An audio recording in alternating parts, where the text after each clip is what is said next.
Welcome to All Politics So Local, America's number one political hip hop radio talk show. And we are glad and honored to have a full night. How are you, Ed? We're here with Ed Riley, the co-producer, co-host, and the creator of All Politics So Local.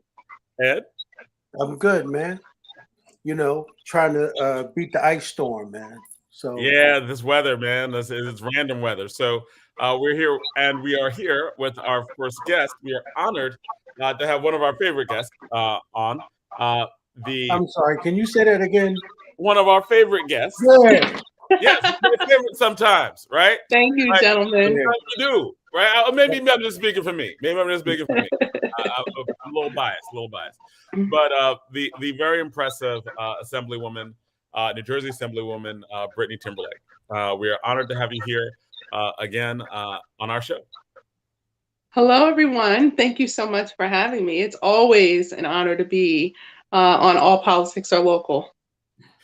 And you've done so much in the legislature in New Jersey in the last few years. You're actually a young legislator, right? Legislator, and this is only your second term.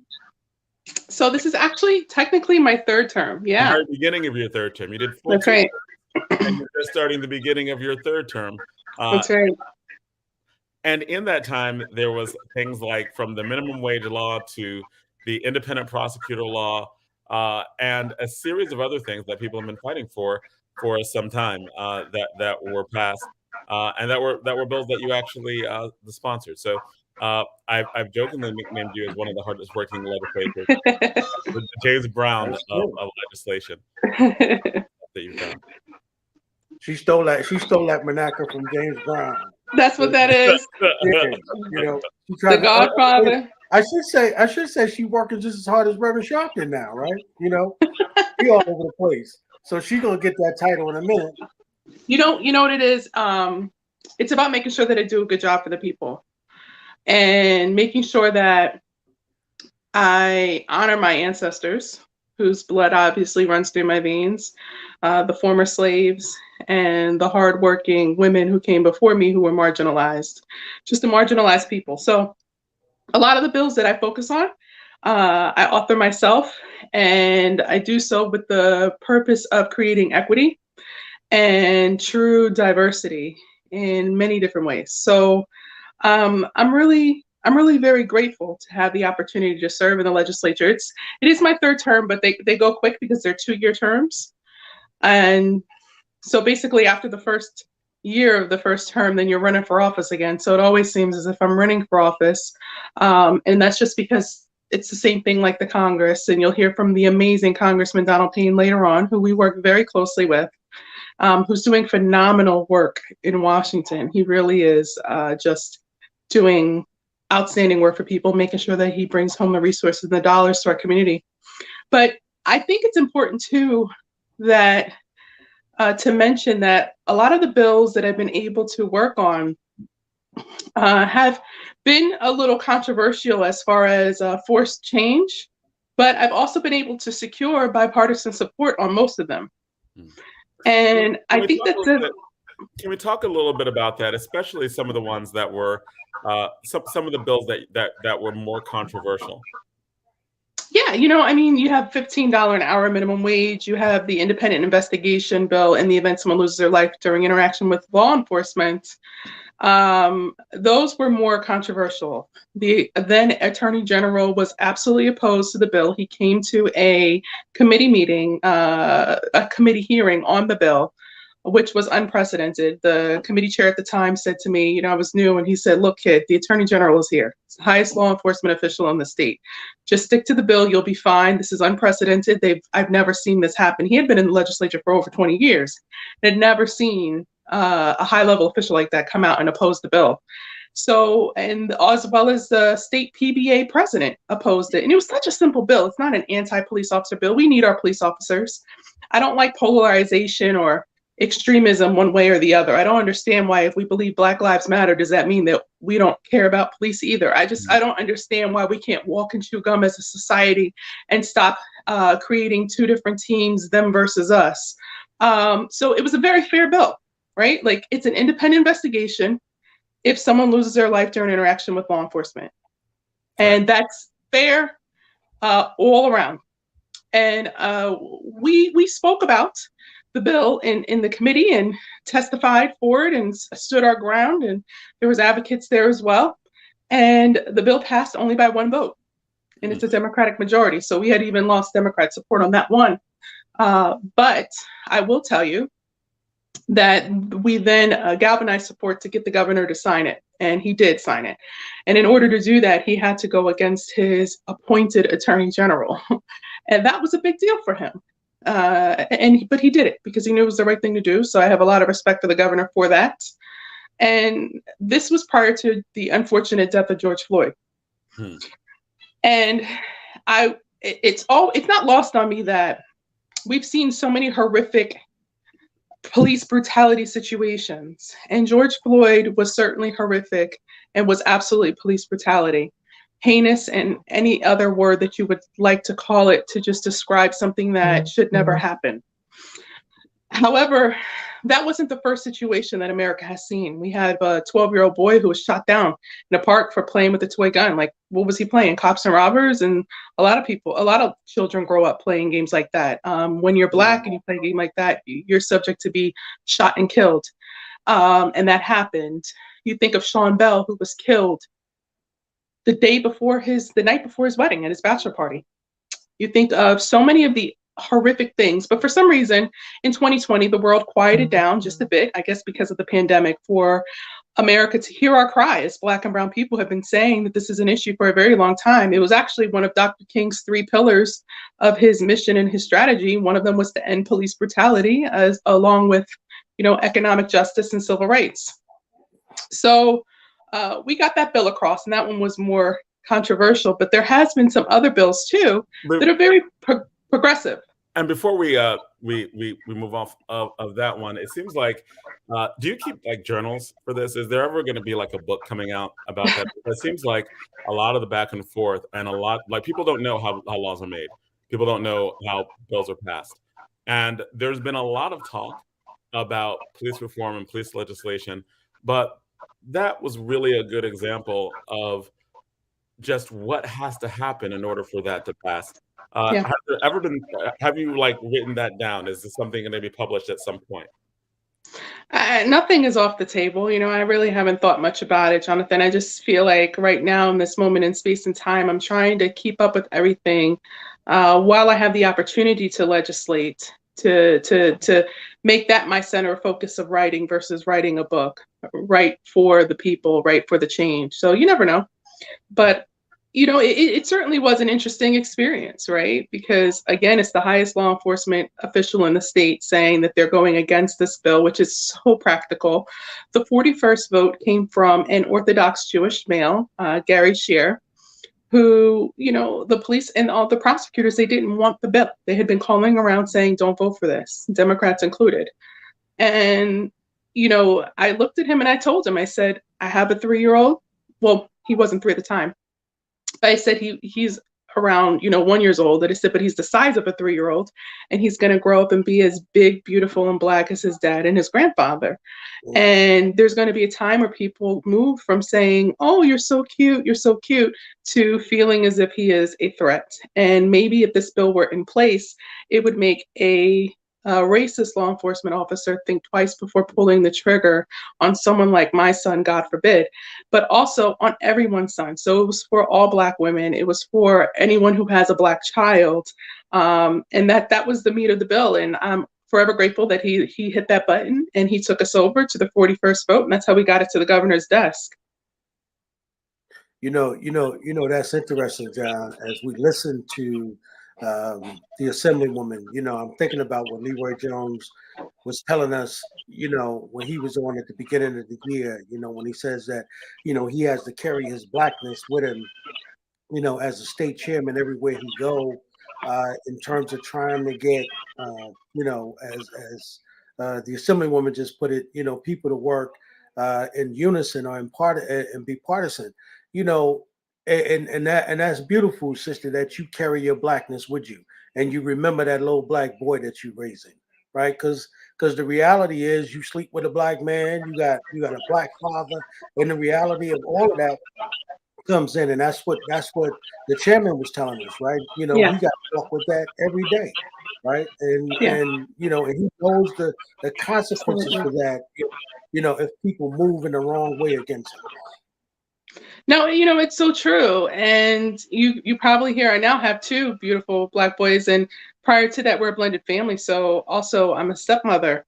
Um and you hear my kids in the background. Everybody hears my kids in the background. It's just COVID life, Zoom life, mom life, legislator life, whatever. Yeah, I'm a little love bit that. over it. I think at the beginning of Zoom it was like trying to conceal the fact that these kids are wild and doing what Nah, they're doing, and now I'm just absolutely over it. So I feel like that's also a part of women empowerment. But right. it's I shame on anyone who forgets where they come from, forgets who they are, and forgets to pave the way for others to make their life a bit easier, who have been marginalized for years. I think the history of our Black people it's such a unique and a rich history where it involves beauty. It did not start with slavery, although that's where a lot of people like to start talking about our histories from the point of slavery. But here in America, it did, and it's not something that we should ever lose thought or sight of. That was the system that we came into, that was built to use to treat us as cattle. And we're still undoing many laws that are in place Yep. that are being used to restrict us as far as even economics. So, Jonathan, you mentioned a book, and I haven't thought about a book, but if I wanted to be known as anything, I would like to be known as an economic justice and an equity building legislator, right? Because when we think about criminal justice reform, when we think about education reform, when you think about all of these different things, housing reform, and redlining that has occurred, the insurance industry, which it also discriminates. When you think of all these things, a lot of it could be solved if we had money, right? So if the Black community had money, and many of the bills that I focus on, and I have one that just passed out of committee with unanimous Republican and Democratic support. It's called the Community Wealth Preservation Program. And I seek to attack the actual cancer, not the symptoms in our system and in our bureaucracy. And I believe that the cancer, I truly believe this in my whole heart. I believe that the cancer of our society is the economic oppression of people, particularly as it relates around housing. New Jersey is the #1 state in the country that has the highest amounts of foreclosures. Leading that statistic are our Black and Brown communities. It's our Irvingtons, our Camdens, our Newarks, our East Orange. And go ahead. No. I was getting ready to say that when you're looking at you were talking about the high rates of foreclosures and housing and economic disparities. You're probably going to get into what you're about to do and legislation you're about to sponsor. Now, before we get into the legislation you're about to sponsor, just a question about last year and some things that are leading up to this year, so that people would have a better context. There was a hotly contested election for governor, and there were even some upsets. There were some upsets in the state legislature. What do you, before we get into this year, and before we get into some of the things that you're working on, even though you've been working on housing since you got here, especially dealing with COVID, what do you think brought on the real? It's supposedly a blue state that had a nail biter of election for governor, and lost some seats in the state legislature, like Steve Sweeney, that were very, very unexpected. What do you think is the reason for the closeness in such a blue state? Do you think it was a pushback against a lot of the progressive legislation that you had? So, Jonathan, I have to say, I actually think that's the last thing it was. And there are some in the legislature who are trying to paint it as that being the issue and use that as an excuse not to do progressive legislation. But I really think that that's a cop-out and an excuse. I believe that the two issues that it made the election a nail-biting one was the COVID response, as well as unemployment. So you have businesses who are struggling. You have, the closing down of the state, as only essential workers being able to go to work, and then unemployment, which was very hard for a lot of people because the system was overwhelmed. I do believe that the governor did the right thing by doing the government shutdown. He acted with the best information that he had at the time, and he made the priority to save the lives of New Jerseyans. And I believe I'm a soldier's daughter, so it's always about achieving the mission and then also getting all of your soldiers home safe and alive to their families, right? So I believe that he made sure that he stayed mission focused and saved many lives in New Jersey by his swift actions and not behaving irresponsibly as the former chief of our country, Donald Trump, did. But that comes with ramifications, right? The government has to act, and the government has to say, look, this is what we're gonna do. This is what's best based off of scientific data. But then the individual household goes, well, I'm upset. I didn't want to do it. Let me do what I want to do. But it's like, you have to understand, okay, but if we went out, if we didn't act as swift as possible, we would have lost so many other New Jerseyans. And God rest those who passed away from COVID. My great uncle Smitty was one who did pass from COVID. So, it's a really terrible thing. But I believe that it was that mixed with the unemployment, so many different people having a hard time to get their money. For many New Jerseyans, that was their first interaction with state government that they could tangibly feel and see and experience. The state government wasn't just this, mystical thing that kind of existed that you pay taxes to out of paycheck. It was now an entity that you had to come to for help through the unemployment. And because that was slow going, I believe many people were very upset. The other thing that I would say is that we're living in interesting times because of the polarization of our nation. They politicized both sides, politicized the COVID-19 pandemic, which was absolutely ridiculous. How is it wearing a mask is something that's political? When a healthcare professional says, hey, listen, put on a mask. This is going to help save. This is going to help save lives. This is going to help save your life and your neighbor's life. And you go, Donald Trump said. That is just ridiculous to me. I do not understand why that was something that was politicized, but it was. And Nita, and I'm going to make mention of, and I know you all are in Newark. You usually broadcast out of Newark, I should say.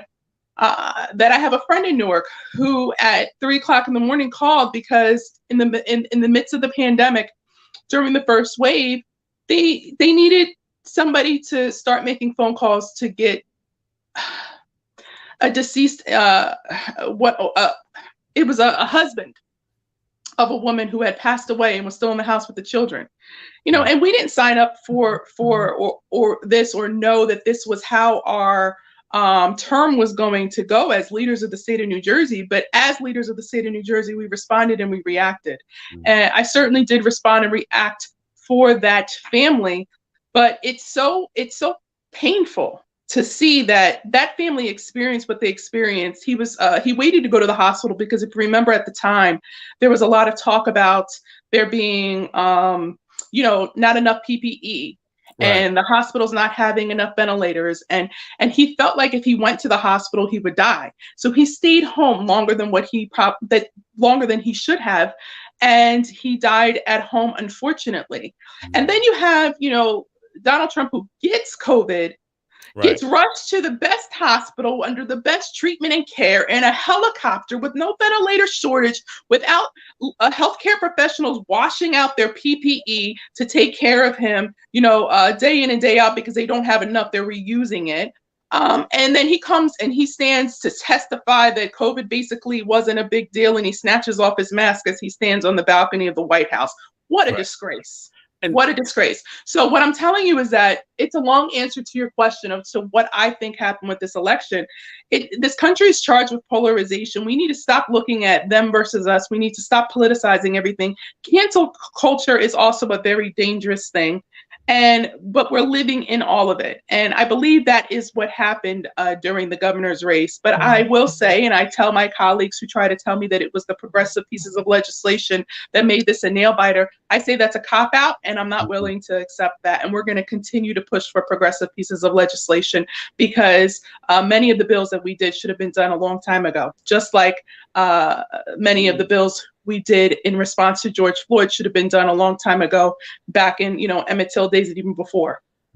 And it's really interesting when you're talking about this because and some of the stuff that you're pushing for and some of the stuff that you did coming from housing, a lot of the progressive legislation helps like the poor white people, middle class people, right? So when you get a lot of even Democrats, right? Like even the conservative Democrats or people from the South who are supporting Trump, is there a way that you think that they will start to get that this quote progressive legislation really is helping them? Like just even the progressive, the early voting and how that helped both in Democratic areas, conservative Democratic areas, Republican areas, people came out more. Right. But Jonathan, that's what I'm telling you about the polarization, right? What's wrong with early voting? If you can vote early, go vote early. If you can't, you can't. But what do? They politicized it and they made people think that if they didn't go, they should just go on the day of the polls are open. And I think the statistics came back that, Democrats in large numbers did the early voting, but the Republicans didn't. And that's what I'm saying. We have got to stop with these little sound bites and these little talking points and start looking at things with common sense, okay? And stop politicizing so that we can move together as a society, because right now what we're doing is we're dividing ourselves, and divided we fall. Together we stand. So right now, right? Like given that we are in a polarized state right now, but there is a full legislative agenda. Like you have a vision for how to move forward along with other Democrats that you work with. What can we expect for 2022? Okay, thank you for asking, Jonathan. I love to talk about the bills I'm drafting. Absolutely. So the Community Wealth Preservation Program. Again, I believe that the root of the issue is economics and making sure that people are able to build and to keep wealth. Homeownership is still the #1 wealth building tool in the country. I gave you already the statistics for how we lead the country in foreclosures, and it's our Black and brown communities that are making us #1 in that statistic. With that said, that is a massive amount of hemorrhaging of Black wealth that is happening every single time there is a foreclosure. The bill is broken into 3 parts. And I want everyone to hear me because it's something that could literally save your home or someone you know. The first part is for if you yourself, or let's say your next of kin, a family member, if your home is going into foreclosure, you can go down to the sheriff's sale. If you can get a pre-approval from the bank, you yourself or next of kin, so your daughter, your son, and you can buy back the home for pennies on the dollar without having to compete with the big sharks in the room who have the deep pockets and the investors. You can go down there in a no contest bid. You can say, I have 3.5% down. I'm going to get financing in 90 business days for this. This is our family home. This is important. And we're keeping our wealth. It's a Hail Mary play in the event of foreclosure, right? The second part of the bill is for nonprofit organizations who want to capture the home if it's owner occupied and work with the person to stay in the home, or the home is vacant and abandoned and they want to rehab it and put it back on the tax roll as an affordable housing unit. They can too do that without having to bid against the big investors with the deep pockets. oftentimes outside investors who do not live in our community, by the way. Hmm. Um, So just to slow it down just a little bit, for that first thing is really just for other people's family members. So let's say that I'm an owner of a home, I'm foreclosed on it. Uh, my brother or my sister, my kid, right, right. could bid on the house Yeah. or at a separate They don't even have to bid. rate. They don't even have to bid. They don't even have to bid. They just have to have an affidavit from you saying that you're the next of kin. You all go down there, and they can just, as long as they have 3.5% down and a pre-approval letter from a bank or a financial institution, they can capture that property back. Though that segment of the population does not have to bid. I want people to be able to go down to that sheriff's sale and to save their family wealth. And so, and because that is what you're saying is that such at stake, right? Like, that's right. The generational wealth is lost. We have Ryan Haygood on our show all the time, and he talks about the average Black wealth of a Black family versus the average Black wealth of white families, and right. it's just horrendous. Like, you have 100,000 or 200,000 versus like $175, right? Like his charts are scary. You're saying that protecting wealth is also about protecting family wealth, and you're making it possible for next of kin families to save homes from foreclosure. Correct. And also what I'm saying is that we can continue to talk about the racial wealth gap, but you cannot do that without talking about treating the root cause of it. And if you truly look at it, the root cause of it is housing stability and equity that you're able to build in a home. That's the foundation, pun intended. So I want to tell you about the third group of people. All right. Yes. You know how you feel like, okay, well, we don't own our community. We're losing our community in foreclosure. These are conversations, kitchen table conversations that I'd like to say that, Black and brown people have at home. Well, this is for the segment of the population where they can put 3.5% down and again, have a finance letter from a financial institution that they are going to be, financing the property within 90 business days, who want to live in the property, who are committed to living in the property for at least 7 years. Okay, so these are, let's say the children who are home out of college, just got a job, that are living on some of y'all's couches, right? I said y'all as if I don't know it in my own family too. But this is for people who truly want to have a stake in the community, who want to own a piece of the community, who might see that they can abandon home and say, I would like to restore that. This is about community pride. This is where I grew up. This is where I want to raise my family, and I'm going to capture that unit. Now, that for that third segment of the population who wants to live in it, they will have to bid against the investors. But here's the difference. This is why it's important. I keep mentioning 3.5% down. As it stands now, the way the sheriff's sale works is if you go down there, you have to have 20% in cash or a certified check or money order, which is basically cash in paper form, right? And then you have to have the rest of the 80% in 30 days with interest incurring on the 11th day. So you too need deep pockets, and it's often not set up for that process of just how quick it all goes and how much needs to be put down and when it's due. It's not really set up for financing. It's set up for people who have large amounts of cash at their disposal, and God bless those people. This is a capitalist society. But again, what I always say is, what I do is write laws to create equity. And to me, this is equity. So now that person, they will have to bid against the investor, but they would have to only put 3.5% down and the rest of the money due in 90 business days versus 30. So that is the Community Wealth Preservation Bill. I've been trying to get it across now for about 4 years. and it's time for it to happen. I'm really excited. It looks like it's got some sea legs and is going to pass. But when it does, I really want to get the information out to the people about using this bill to preserve our wealth, because sometimes there's a lot of laws that are on the books to help us, but we may not necessarily know to utilize it. And I want to make sure that, we work collectively, and I'll come back if you'll have me to talk about the bill again and break it down and explain it to people. And we're going to also host workshops. This bill passes, we're going to host workshops and how to use it, because we have got to preserve our wealth.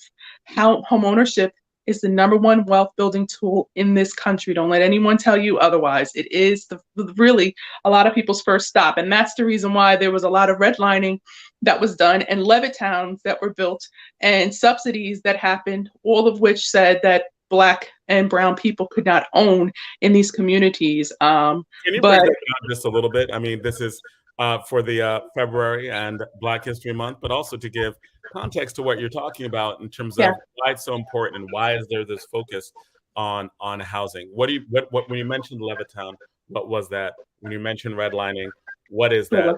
Especially in relation to wealth creation. Sure. So Levittown, there's two Levittowns. There's one in Long Island and there's one in Pennsylvania. And if you look at it, it's like a cookie cutter suburb. Nice houses, front lawn, white picket fence, right?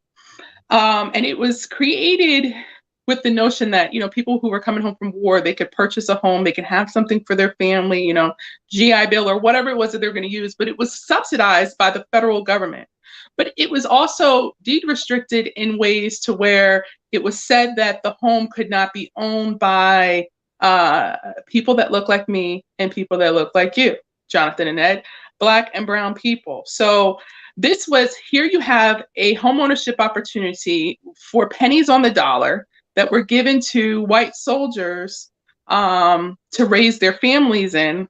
And meanwhile, Black people were having a hard time even being able to get a mortgage because of then there's redlining, which is without using too much time and going too deep, it is a way in which the system not only assesses properties, but keeps certain properties out of, values and enables it creates a system to where Black and brown people then also have a hard time leveraging mortgages, right? Because of the racial discrimination in the mortgage lending process too.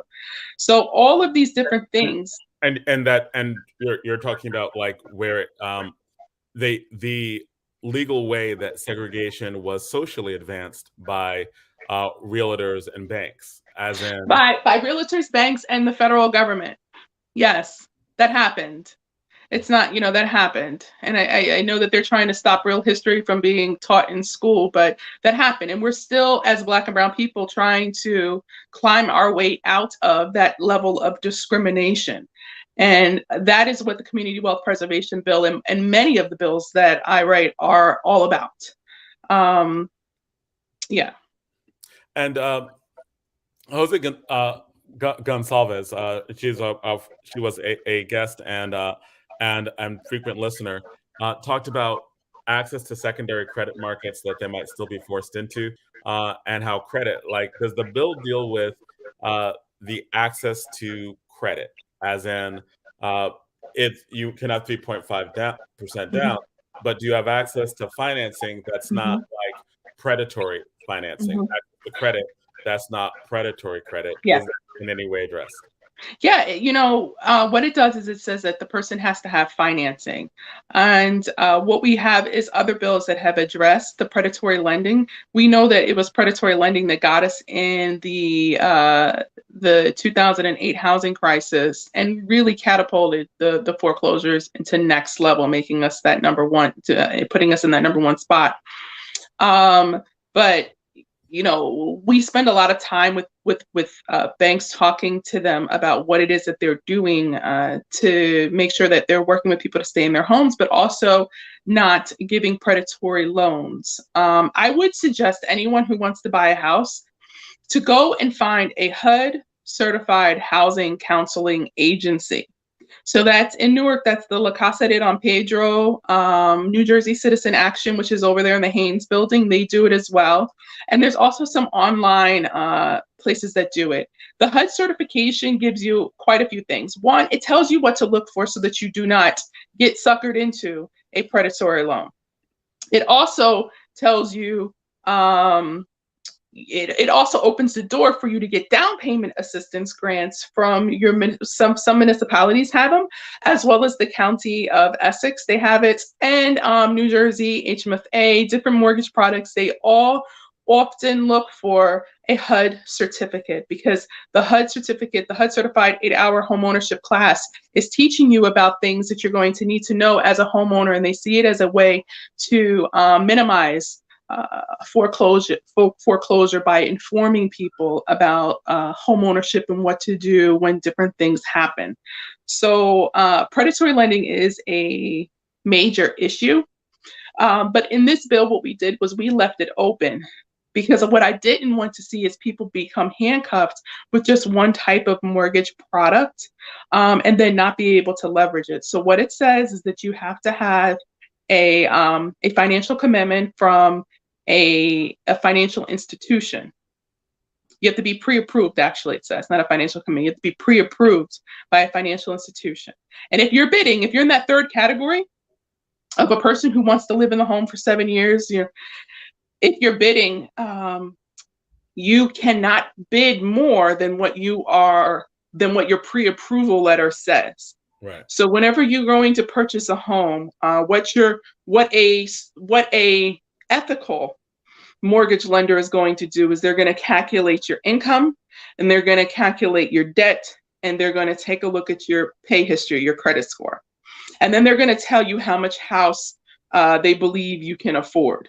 Some places go up to like 42%. I believe, and in the state of New Jersey as well, affordable housing, which is the same for anyone. If you're homeless or if you're a millionaire, if you're paying more than 39% of the cost for your rent or your mortgage, you're technically living out of your means. No one should be paying more than 39% for their rent or their mortgage. So, they may say to you, okay, you're pre-approved for $300,000. You take that pre-approval down there, and you can bid, but you cannot. If the home goes for $350,000, then unfortunately you didn't win the bid. But at least you can bid using a pre-approval instead of a bid using a certified check or money order of cash that you have on hand on that day, which many Black and brown people just don't have. And so really what you're talking about, and I part of the reason why I like having you on the show is because we get a chance to talk about policy and what it can do and what it can't do. And at the end of the day, you have to ask whether or not it makes it better for people, right? Like, are some people who are poor or some people who are being foreclosed, will they benefit from this? Not will it solve the housing process, right? Not will it solve everything, but will it solve for enough people so that, where we are at is better than where we were? Could you speak to that, right? Like, in terms of what do you see as the impact of this bill? Not in that, it doesn't mean that the housing is solved, right? But what is the impact that you see of this particular policy on people within the state? I see a sense of community pride. I see more community ownership, and also community wealth preservation, which is the name of the program.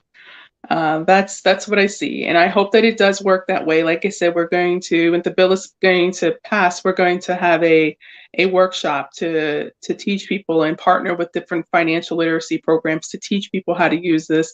Make sure that the housing counselors are aware of it. Also, if you're experiencing or if you're facing foreclosure, reach out and also find a HUD certified housing counselor who can help guide you in that process to work with the bank to keep your home.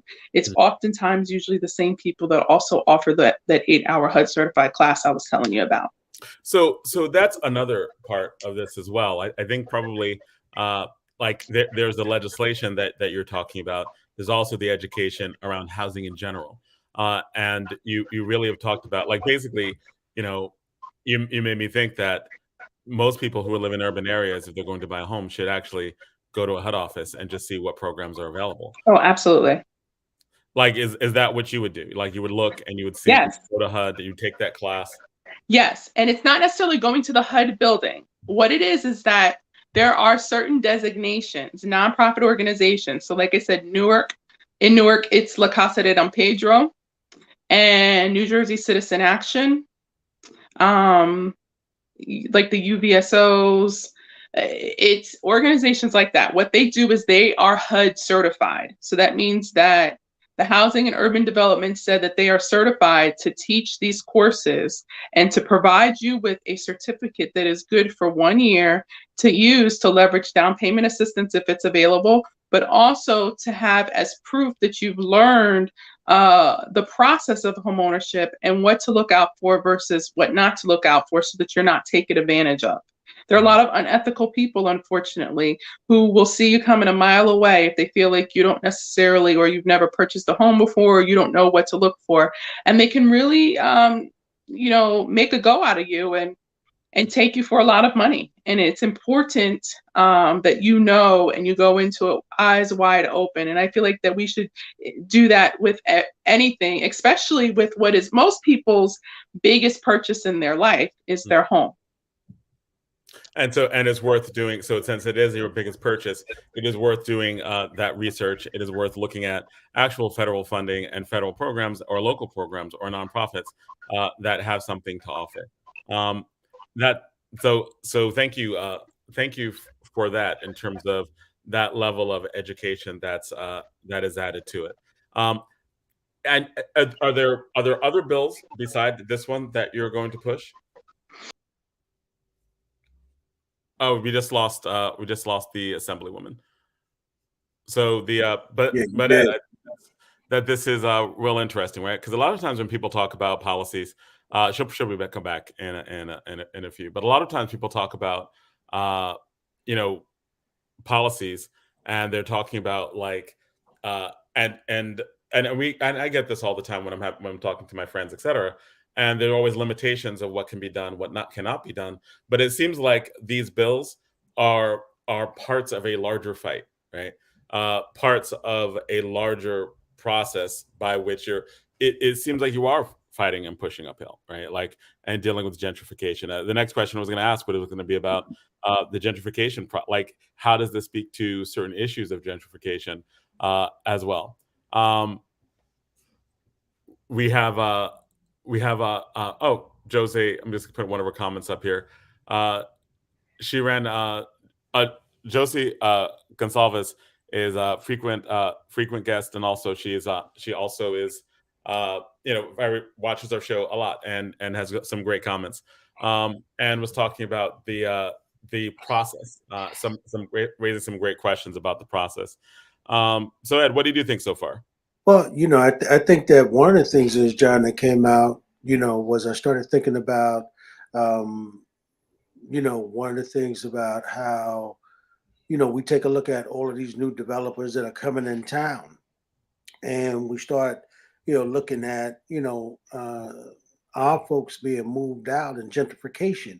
And remember, one of the things that the assemblyman in Brooklyn told us is that, when new builders come in, he talked to them about, the amount of rent that they want to charge, right? And he's always looking out for the people, in his district. And so it sort of sounds like that's what our sister's doing, right? In terms of trying to make sure that, not only do we get the education in regards to understanding how to buy a property, but that we also understand, the financial part of it, that it is one of the biggest investments, and it's one way to provide security and wealth to your family. So, I mean, I think it's outstanding, man. Right? And me, John, I'm all about policy, right?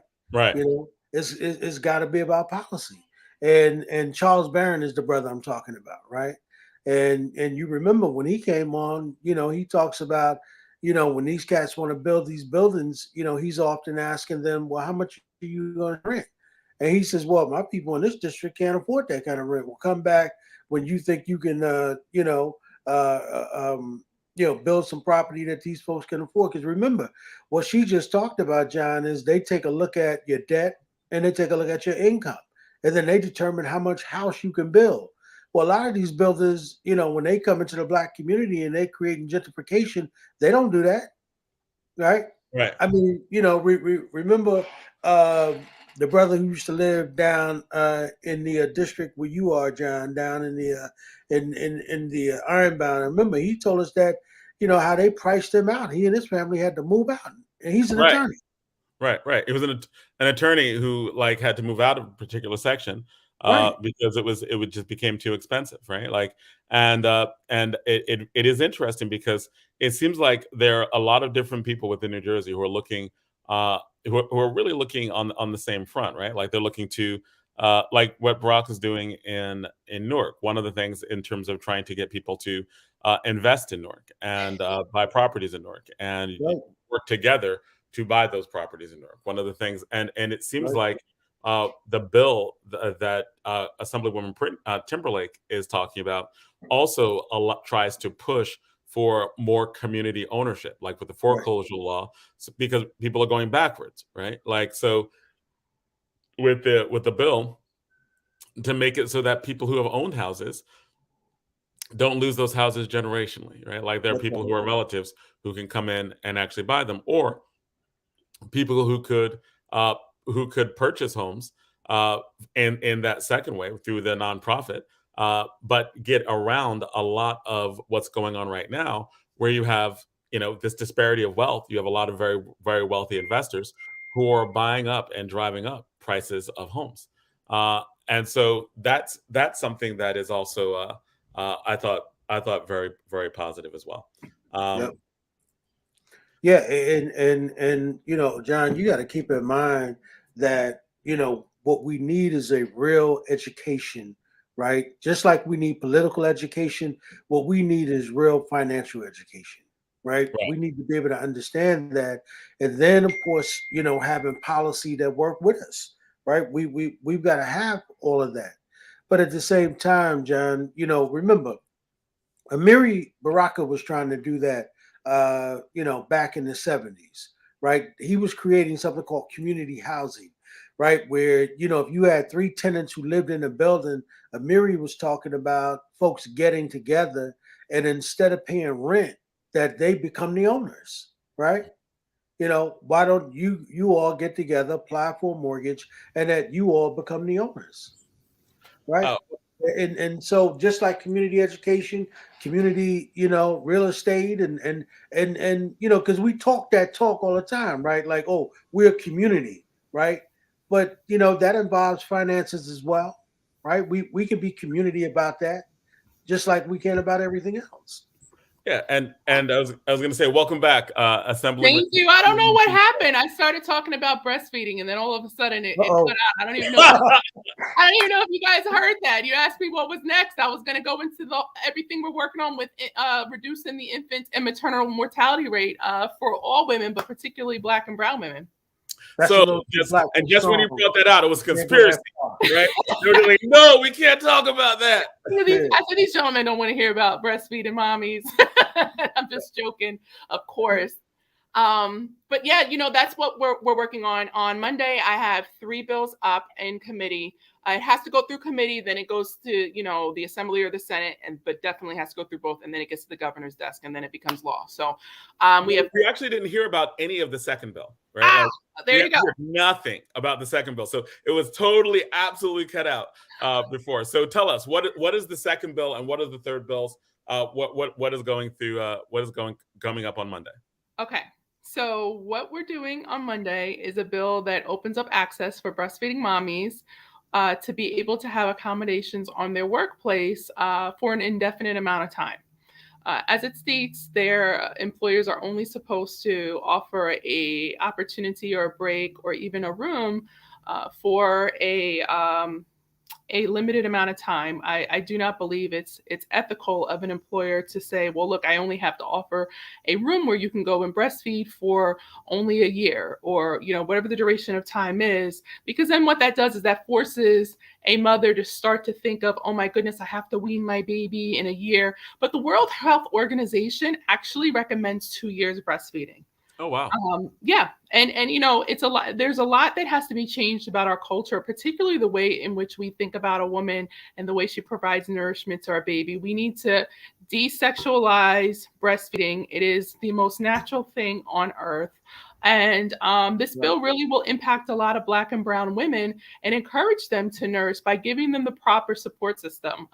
Nursing is directly connected to everything from reducing SIDS, which is sudden infant death syndrome, also helping with metabolism and nutrition. It passes antibodies onto the baby.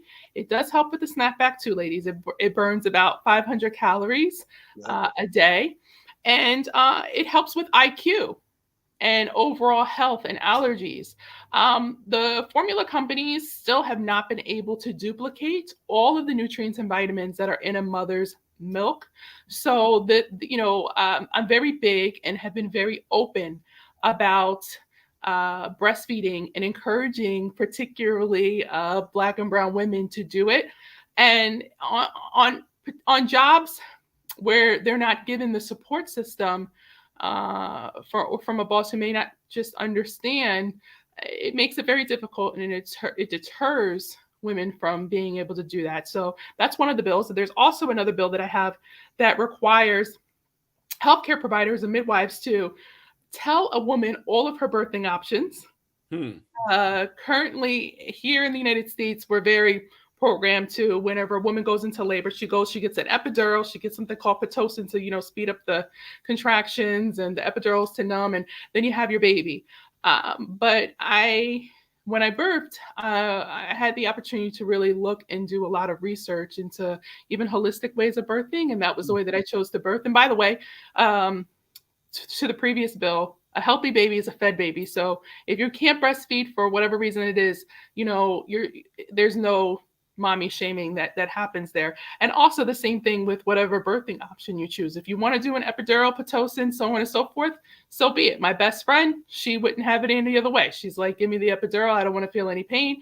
Me, I walk in and I wanted to do a natural holistic birth. She thinks I'm crazy. I have respect for the way that she chooses to birth. And that's the way that we should all just support one another as women. But there's a lot of women who don't know about different options, and this would require that they do know about those options. So we have quite a few bills up in that space, and of infants and maternal mortality space, to make sure that we're minimizing it and making this the safest place to birth in the entire country, because we can do that. And I know that, especially within our urban areas, and particularly with Black women, the rates of maternal mortality and and many different health risks that face Black and Latino women very specifically are higher. And you're saying that with both the breastfeeding bill and with the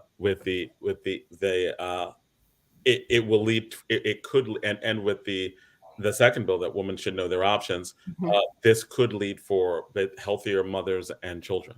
That's correct. And also, I believe, the phrase that people love to talk about when they talk about women, a woman's right to choose.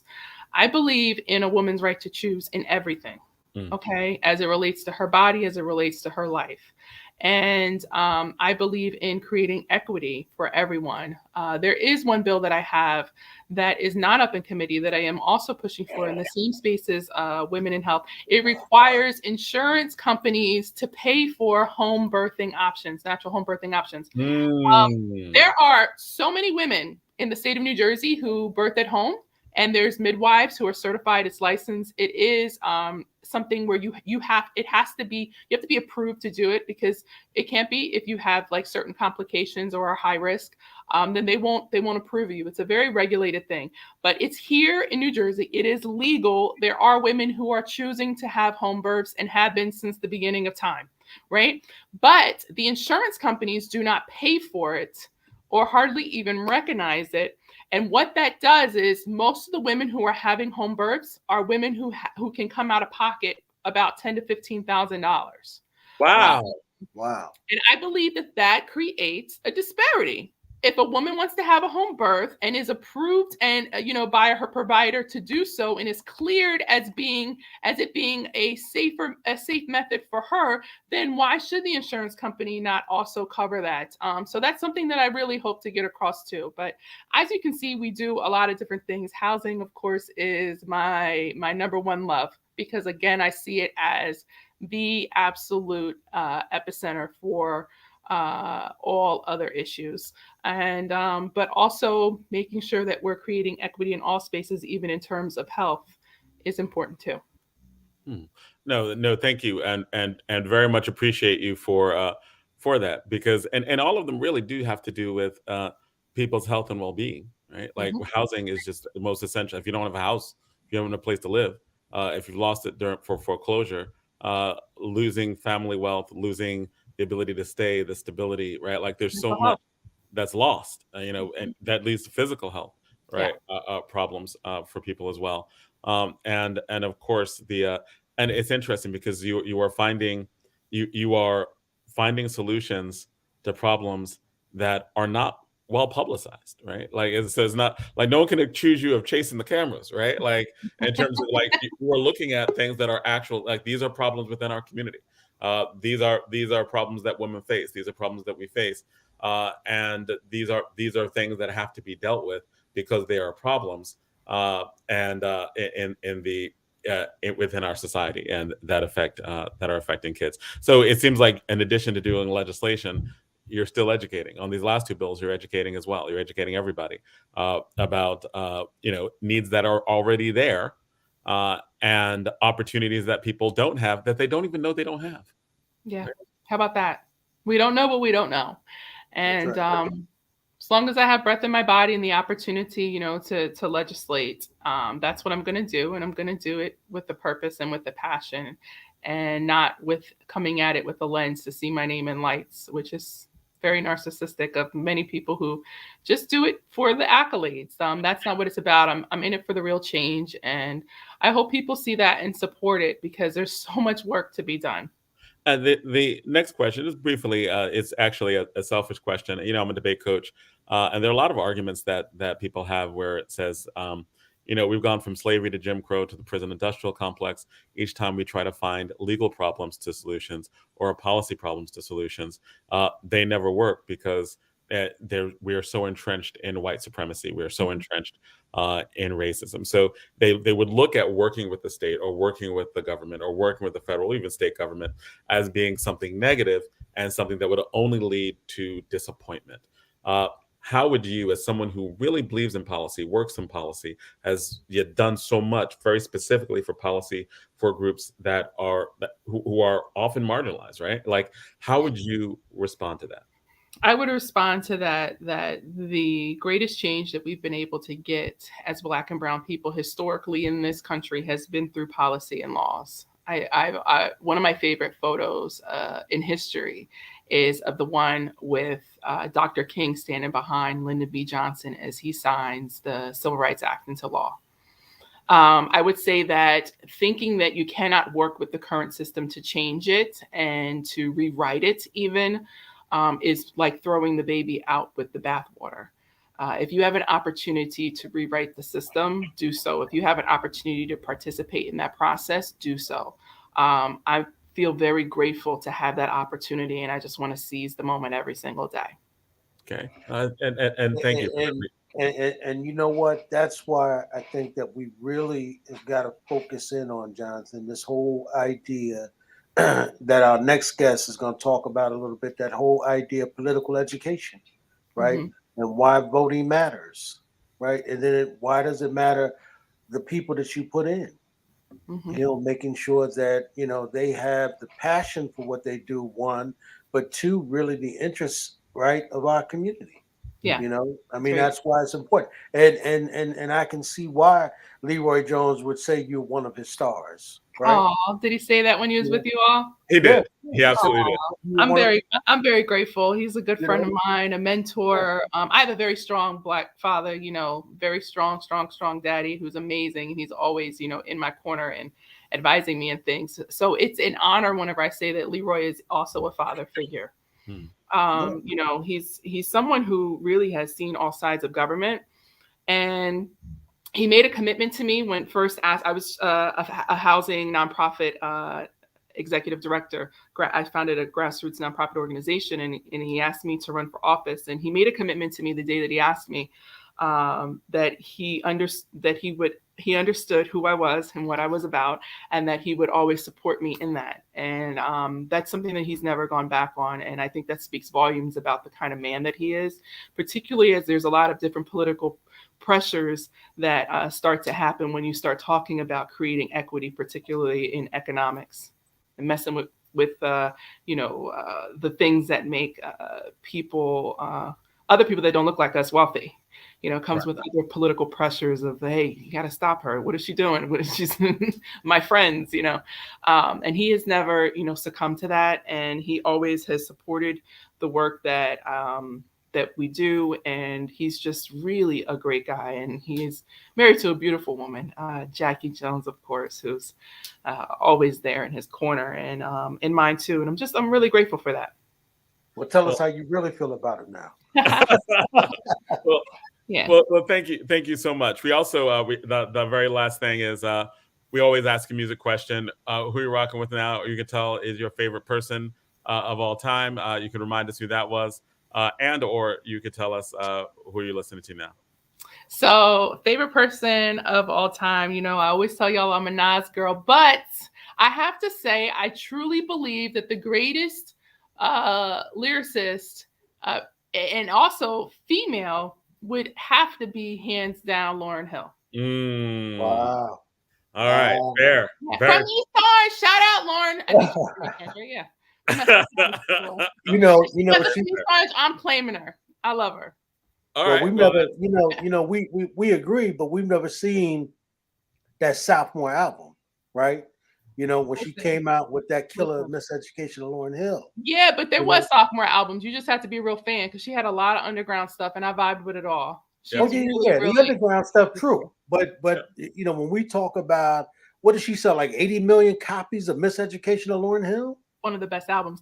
I didn't know it was Raz Baraka who was the teacher on that album. Yes, When I yes, Oh found that yeah, out, I absolutely. was like, Yeah, oh, and I told Raz, I was like, I've always been really impressed with you and the policies yeah, because he and I are on the same page about so many different things. But when I found out that he was the voice of the teacher on the yeah, Miseducation album, I was like, now look, this is yeah. this is to a whole And nother level of accomplishment in my mind. and he got a whole bunch of other poetry out there that he did in Yeah. a magazine called the Source magazine that he told us about that he never got paid for. Mm. Wow. Yeah, no, I Yeah, mean, listen, definitely a dope brother and a dope family for sure. yep, But yeah, Lauren is amazing. Yep. She spits that knowledge, and I really like her. Who do you have in your background, Ed? Is that Billy on your wall? yeah. That's the greatest singer ever.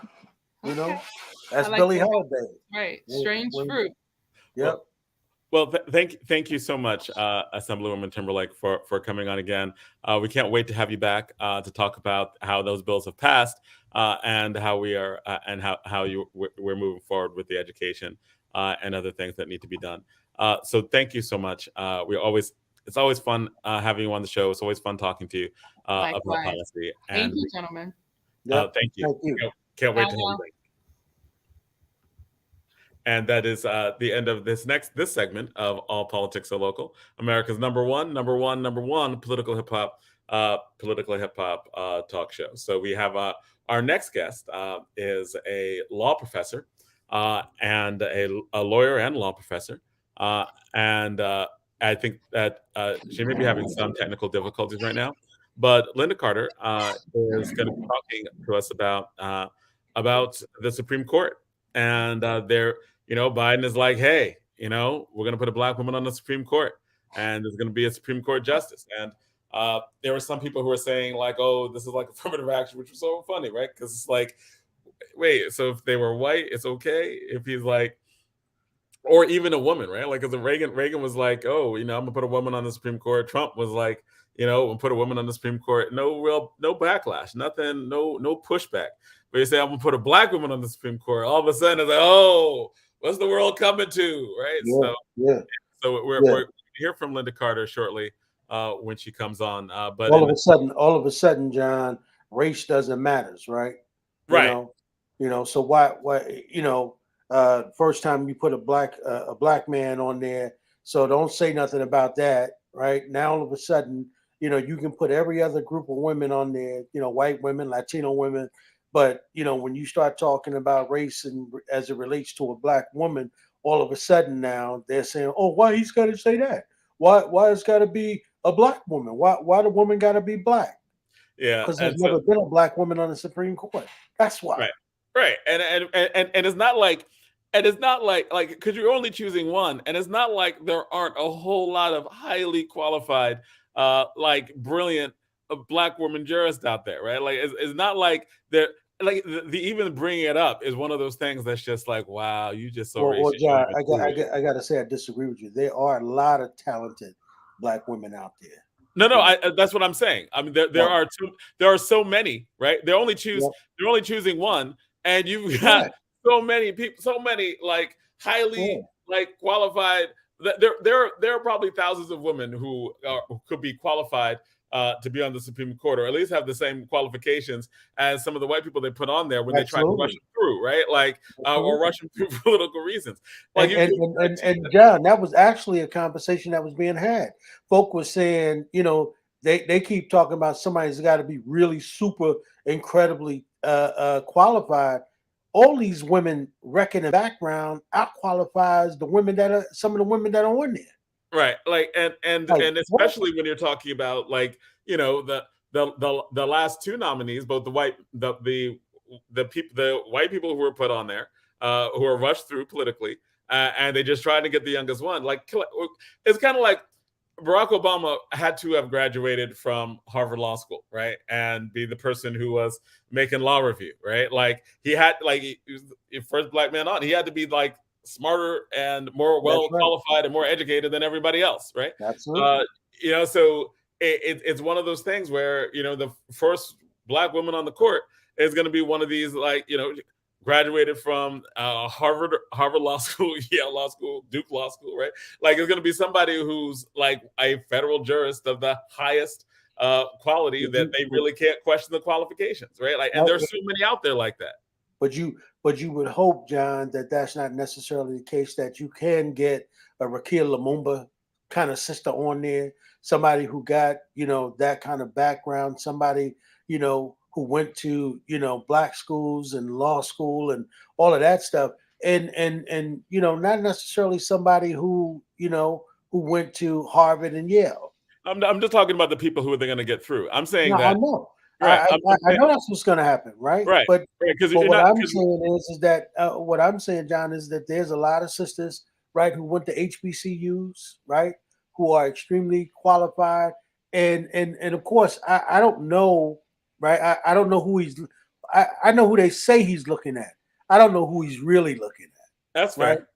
So I mean, because remember, there's always an A team and a B team, and you never know who these people are really looking at, because it ain't really him doing the looking, it's somebody else. Right. And they're gonna bring it to him, and they're gonna try and make the best decision on who the super black woman is. Right. And that it's kind of like they see the racist scrutiny coming. And it I say when racism is gonna we can tell when we made strides in racism when the black people can be mediocre, right? Yeah, that's right. Just like white folks, right? They can be mediocre and rise to the highest office, i.e., Donald Trump. Oh yeah, like less than mediocre, right? Like they Right, could be god awful, stupid, bad, right? Like they could right. be like just A racist, horribly right, right? white You know, nationalist, and they yeah, want him back again, right? And it's just yeah. wild because he followed Barack Obama, who had all the textbook credentials of like you are your educational credentials are beyond question. They can't And be that and that contested. was and that was one of the reasons they hated him, right? They absolutely hated him because he was just too super educated, right? And they call and remember, John, that the term that was being thrown around was elite, right? I mean, that's why you had all those other folks who came about, and all these folks were coming on deck, and they were saying, we want regular Joes. Remember Joe the plumber? Remember that Yeah, guy? but Josie brought up a good point. She was like, Clarence Thomas, he's incredibly mediocre, right? Because he had a political agenda, right? Like and in terms of just the way in which it's perceived, right? Like in terms of put him on the court. But even that, right? Even with Clarence Thomas, he's a Yale Law School grad. He was Right, worked in federal office on the and was a higher ranking lawyer, right? right. But because they had certain political credentials, he, he was put in for particular reasons at that time, right? Because come on, man, really to replace it's one of those times where it's when they're talking about having representation, where I was just like, really, that's how y'all saying representation, right? You want to replace Thurgood Marshall with Clarence Thomas, and that's representation. Right. Makes me sad. Makes me And, sad. and, And and wasn't it George Bush Sr. who put him on the bench? yes, it was George Bush Sr. Yeah, put him on the bench to replace Clarence Thomas, yeah, and black people kind of fell for it, right? Because there were a lot of black people who rallied around him, and that's why I always say, and Ed, me and you go back and forth on this.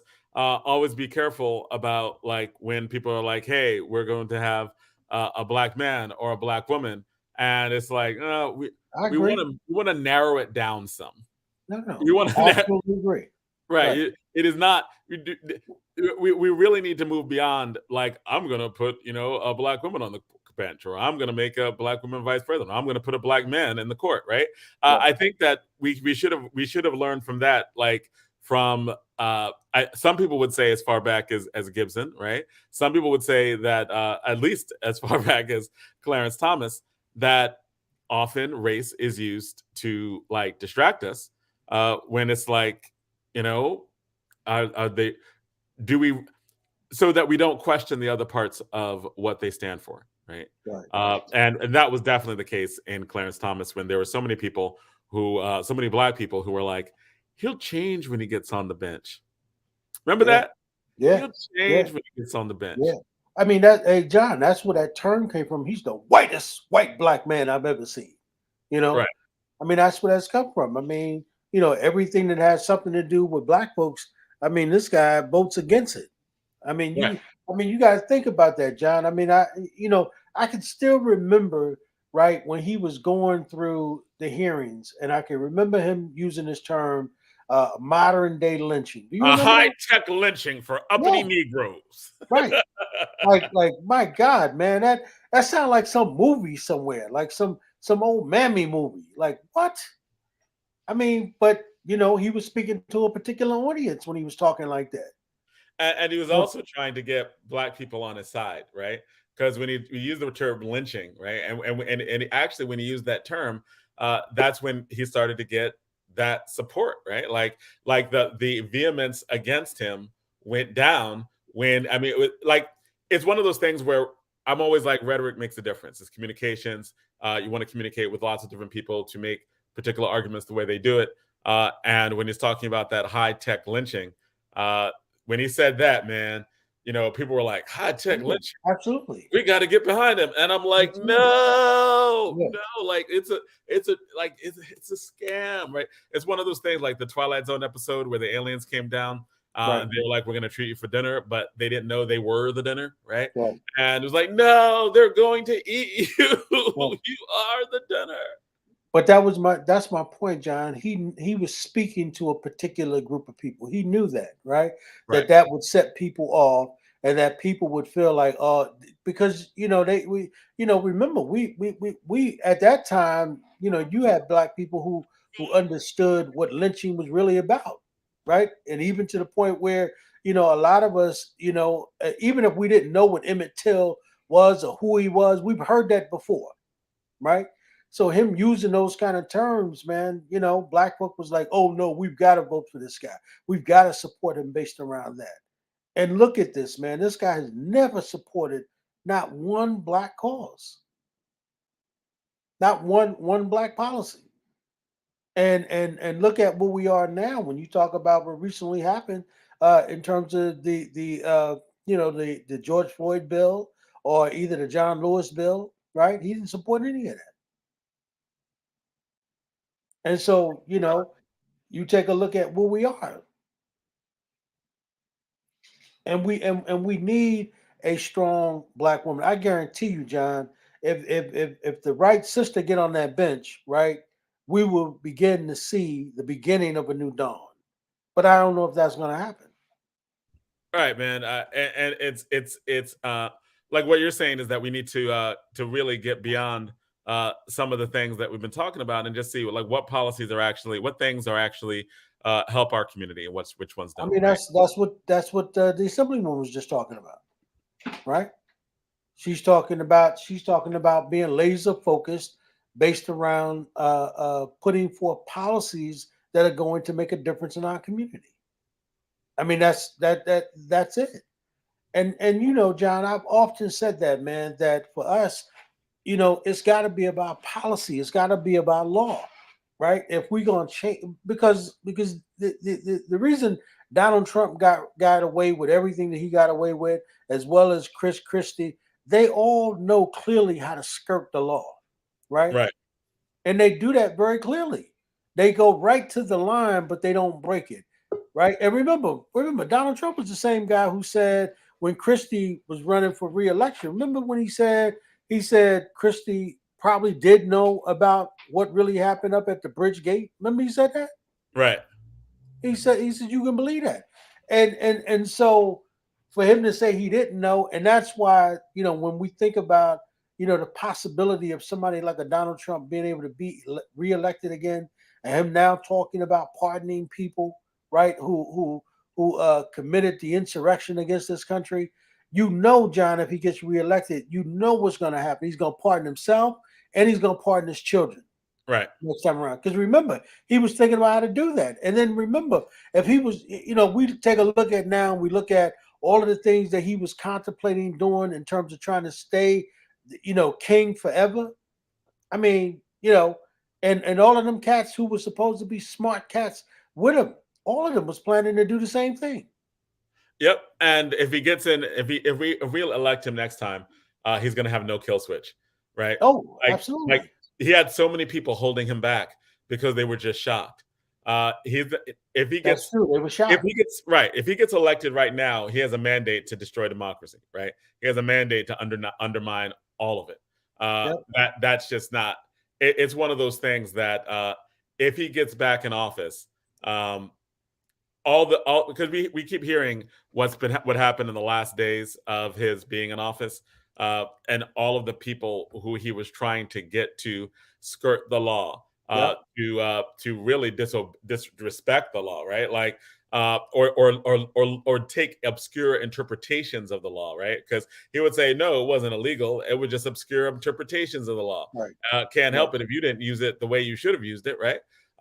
Which is what makes him so dangerous, because he will have a following to be able to do all of that, and he will have a mandate to do all of that, because there's no one who can vote for him and not be cool with all the stuff that he did, right? Oh yeah, absolutely, absolutely. I mean, that's why you had the attorney general, right, at the last hour.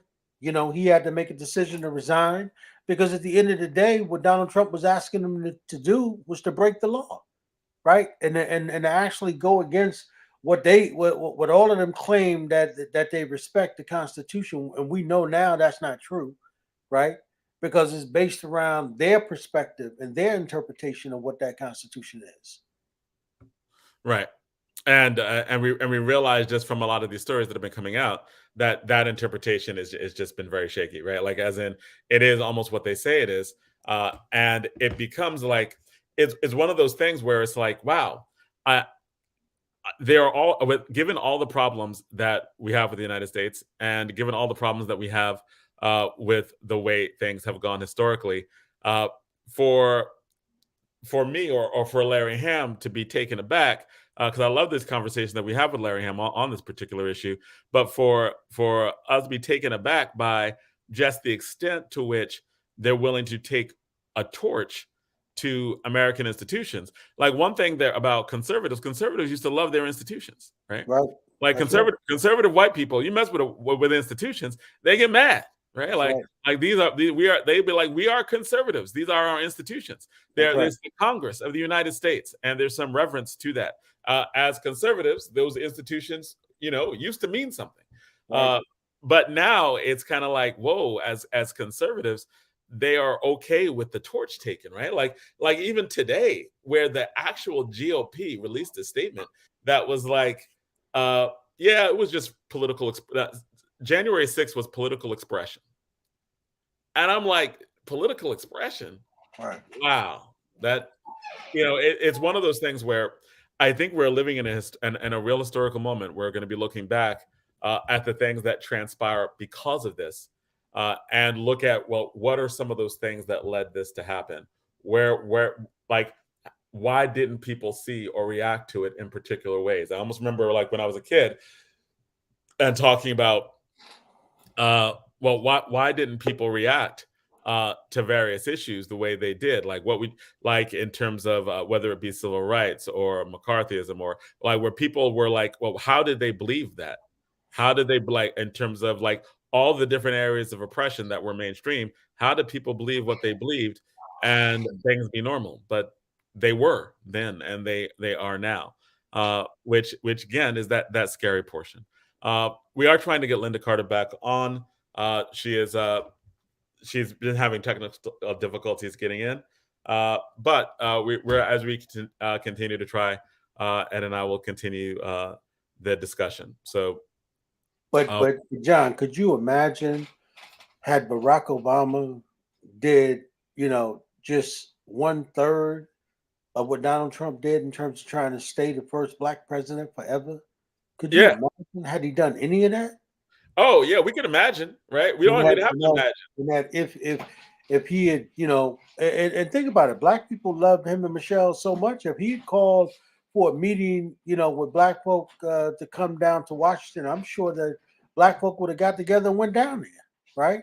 But I guarantee you, it would have been a massacre because white folk wouldn't have never went for a group of black people trying to overturn this government.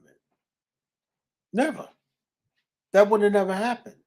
And imagine all of the things that Donald Trump has done or that is coming out that is being alleged that he has done in terms of trying to hold on to power. And most of that is to cover up everything. He would have been impeached. He would have been prosecuted. It would have been record time. It would be Yeah, Barack Obama would be prisoner 85642-015, absolutely. right? That would Yeah. be if he did even a part of the stuff that Trump did. He'd be in a federal max.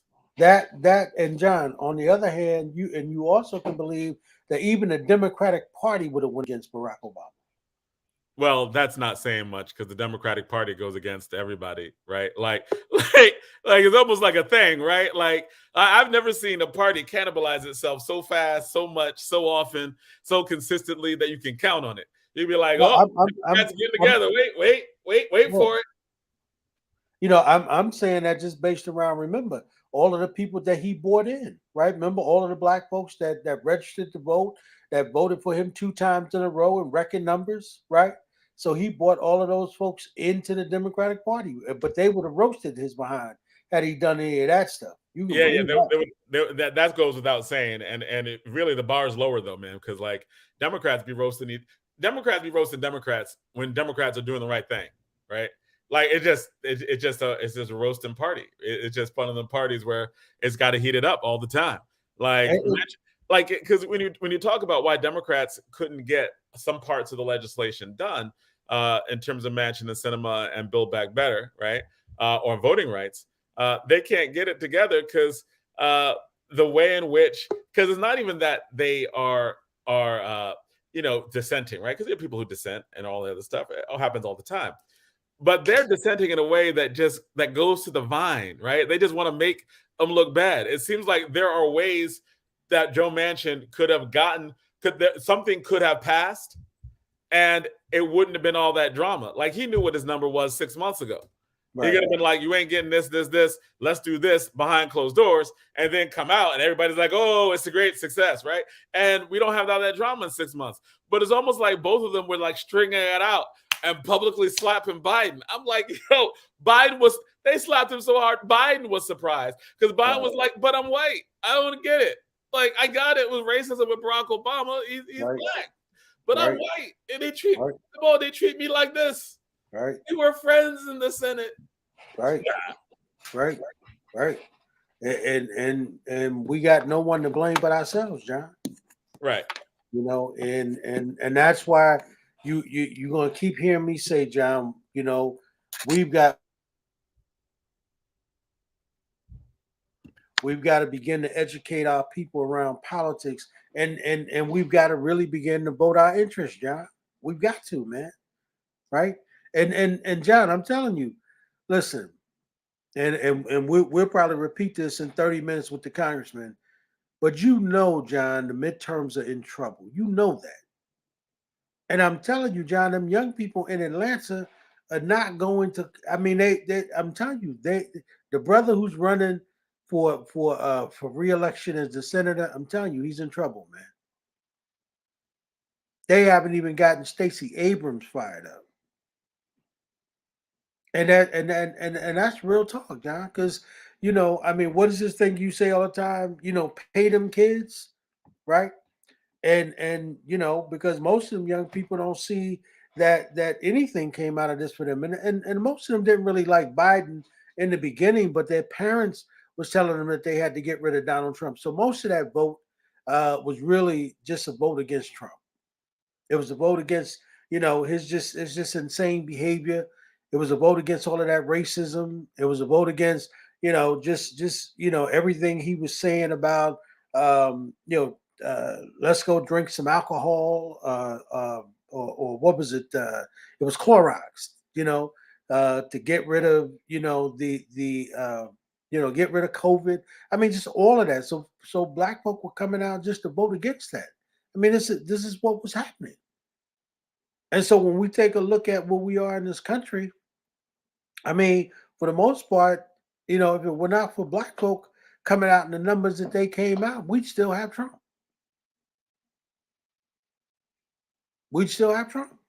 And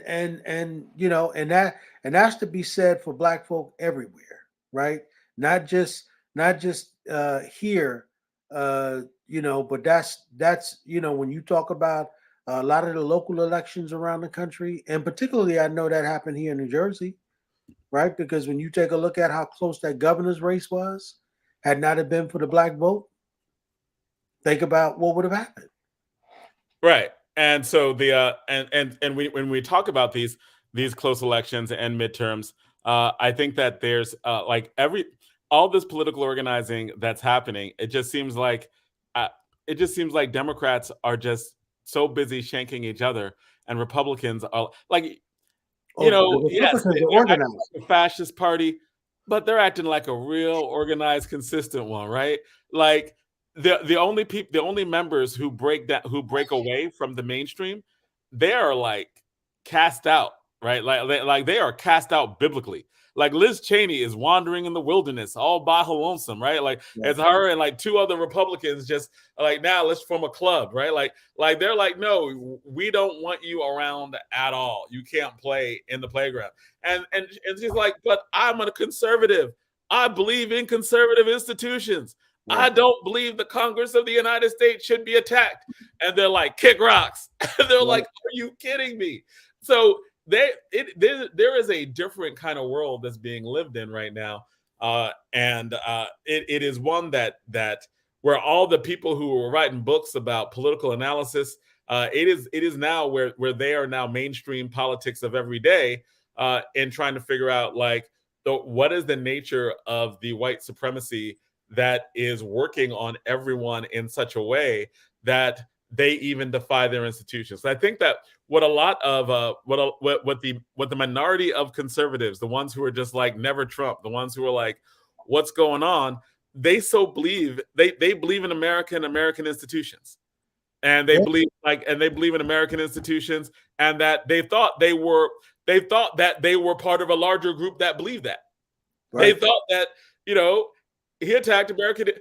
That's why on 1/6, right, that evening, right after people had stormed the Capitol, they trashed the Capitol. They're throwing stuff all over the place. They're peeing everywhere. They're defecating everywhere. They killed cops. They killed cops. Right. And so you're like, that beating and killing cops. A lot of Republicans were like, okay, I think we've gone too far. I think we've gone too far. We gotta bring it back in. This whole Trump thing. We might have gone a little too far, right, with this whole Trump thing.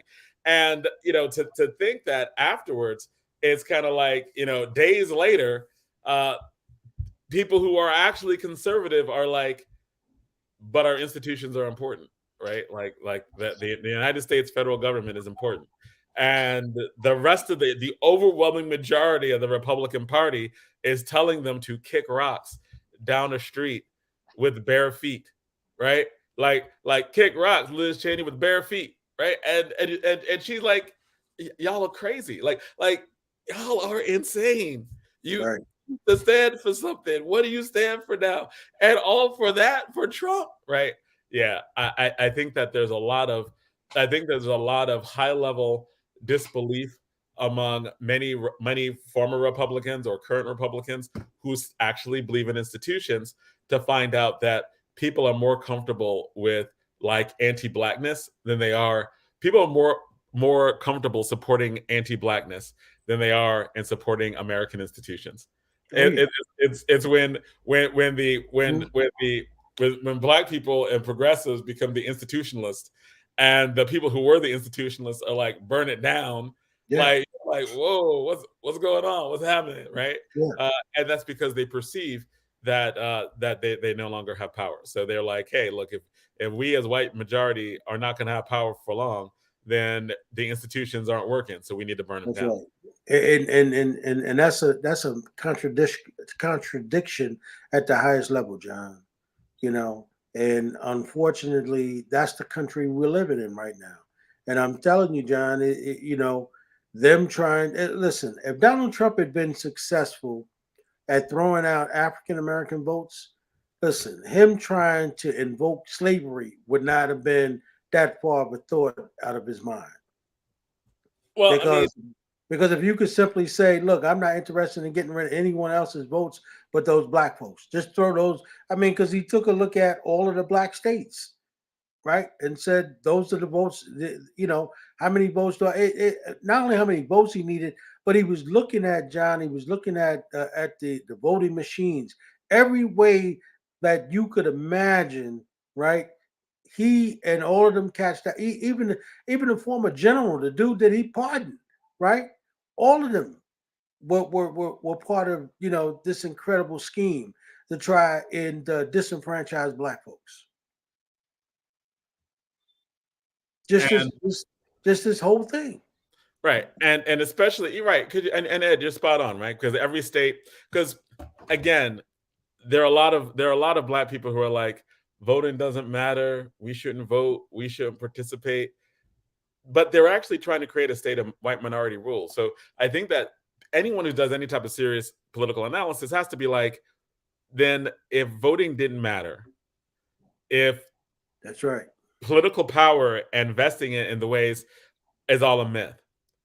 If there's no way of ever being effective, then why is there such a real drastic concerted effort to make sure that it's taken away? To make sure that in states with large, sizable Black and brown populations, right, they're literally trying to make votes disappear. That's right. Uh, That's right. And not only are they doing that, John, remember they're making it harder for black folks to vote. you know, I think that making votes disappear has always been the biggest threat, right? Because that it when I listen to all the I listen to the C-SPAN debates on voting rights, right? And the thing about these bills that is most scary is that state legislatures could literally cheat and override, right?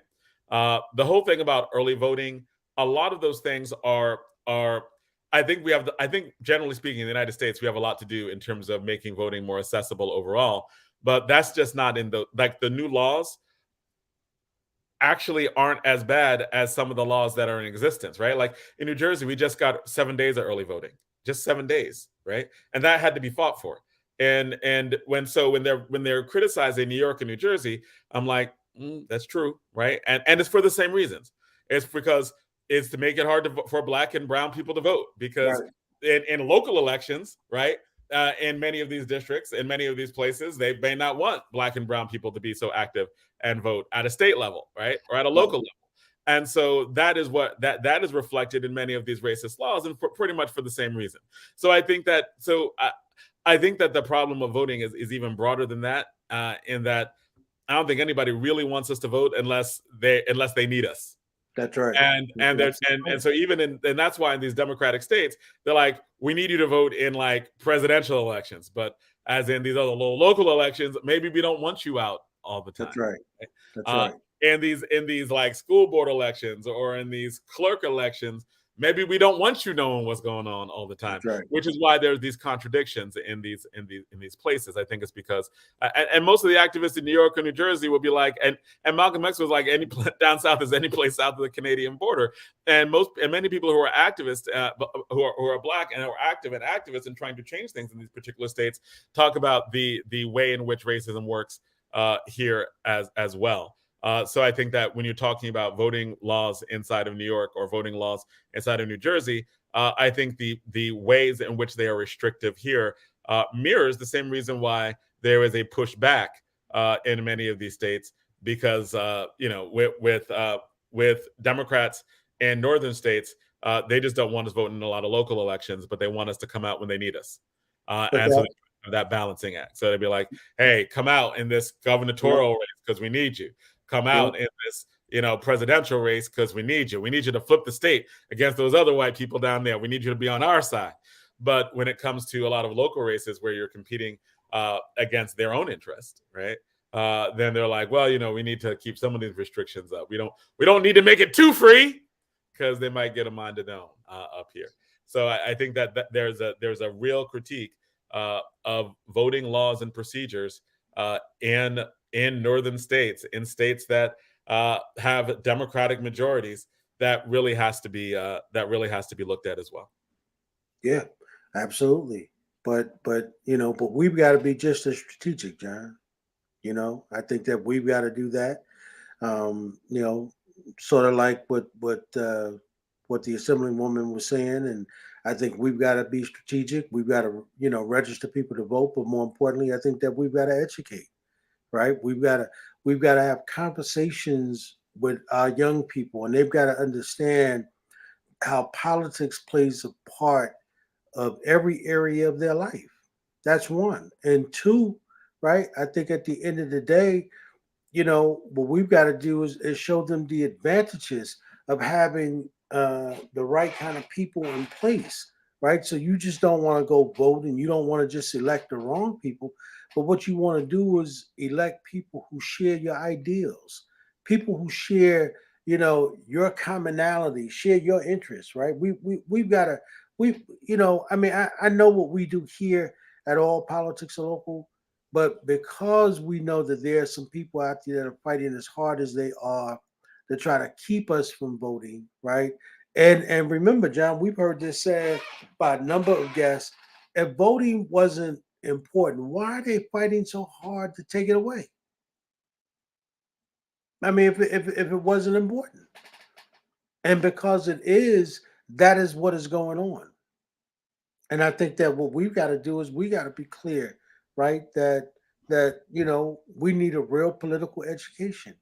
not just for ourselves, but for all of our young people and for some of our old people. But basically, young people got to understand, sort of like the assemblywoman was saying, you know, it's about being able to, put in policy those kind of laws that are going to really protect the interests and rights of Black folks. And Right. we've got to get it done, man. And I'm telling you, John, all the old guard is leaving the field. All those civil rights folks are going home to be with the Lord. And so that's why I think, one of the things Minnie Baraka says is that, we can't elect Black folk who are going to sell us out. We got to elect Black folk who are going to be on that field with us and help us get the work done that we need to get done to change the lives of Black people. Absolutely. Absolutely, right? Like, so Linda Carter is still trying to get in. With having, it's one of those times of the days of the internet where we're always like, "Yo, this is what's going on." Cause, I'm a teacher, and as a teacher, kids are always dropping out. Sometimes you have trouble getting in, and that's what's going on right now. So we're gonna get her and DJ Rhino, and maybe it's the ice storm, right? Because Assemblywoman Timberlake dropped out, and so Yeah. we have Linda Carter who can't get on, right? We have DJ Rhino who's struggling to get in for these sections. So it's Oh, almost like, Rhino, he's struggling too? I believe so. I believe so. I believe he's struggling to get into. So we're doing the technical, trying to get them in as well. But yeah, Ed, voting has been a big deal for you in terms of you get real upset when people say we shouldn't be a part of the political process, that we Yeah. can't, that we should not vote, and you just think that. I know you've talked before about it's like they're not being strategic, right? Like it's a misunderstanding of what politics is or does. Right. Can you elaborate on that? Well, John, I mean, don't you remember I had this issue in my own family? You know, when the senator was running down in South Carolina, and the vast majority of the folks in my family didn't go and vote, and but they're complaining about everything that's going on, particularly in South Carolina, and but if you're not going to participate in the process, why even bother complaining? Right? And so for me, I mean, we're talking about education. Voting is important. Why? Because who sits on that board of education, right, is important. I mean, and the pushback now, John. I mean, folks don't want the true history taught to particularly to white children, right? And they don't want it taught to Black children either, but they most certainly don't want the truth taught to white children. But that's a political thing, right? And if you control the board of education, you can control who that superintendent is going to be, and you can control what your children are being taught. That's why voting is important, right? And for me, national politics makes sense, yes, but it's really about local politics for me, right? Who my mayor is important to me. Um, who my governor is, yes, that's important to me. But also, just as important to me, right, is who is my school board president. That's important to me, right? So, and because politics plays a part of all of our lives, who my police chief is. That's important to me, right? Because when I got a problem, I want to be able to go to the people who I put in place. And then, when you talk about children, young men and young women, being put into the legal system, who your DA is important, right? You want to have some sort of say so in terms of how these things are being played out. And unfortunately, the way that shakes out in our lives is it's always been about politics. And that's why people fight so hard, John, to make sure that and this has been historic, right? To fight so hard for Black folk not to vote. I mean, think about what they've done when we had to fight for the right to vote, right? I mean, all the laws they had to put in place. And this is why they won't make the voting rights permanent. Because at some point they recognize that when they are no longer the majority in this country, they want to be able to stack that deck. They want to change the rules, and that's why we can't get a voting rights bill passed, because they don't want to play that game and even the playing field. And so at the end of the day, we've got to be clear about what voting is and what it means to our people. And that's why I keep saying, John, we need a political education, right? We don't need to play games and vote people in the office who are not going to, support us and believe in seeing our community rise or seeing our children do better, right? So voting is important, and so we've got to have a real conversation void of emotion, and we've just got to say what's in it for me. So if I vote for you and I get you elected, how's that going to change my life? How's that going to make a real difference for me? And we've got to be able to tell people that. And we've got to be able to show them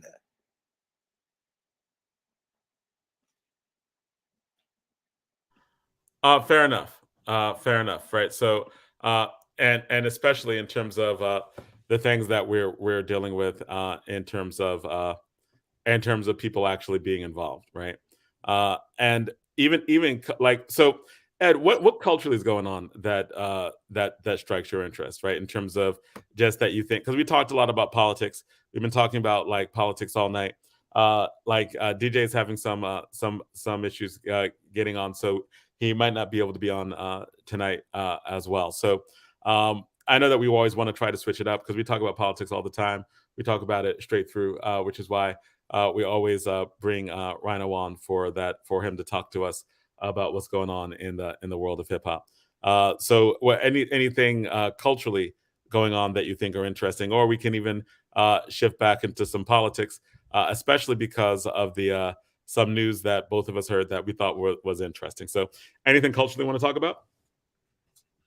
Anything you watch, anything that is that you think is really good, that you think that is hey, we need to have this. This needs to be a topic of conversation. John, I don't really have much time to watch television, man. You know what I mean? With all the stuff that's going on. Well, I'm going to talk about. I'm just going to throw out. Raising Dion is science fiction. It is Michael B. Jordan sponsored a science fiction show, produced a science fiction show or co-produced a science fiction show that is on Netflix. It's the second season coming out. And what is it called? It's called Raising Dion. It's about a little black boy who has superpowers being raised by his mom.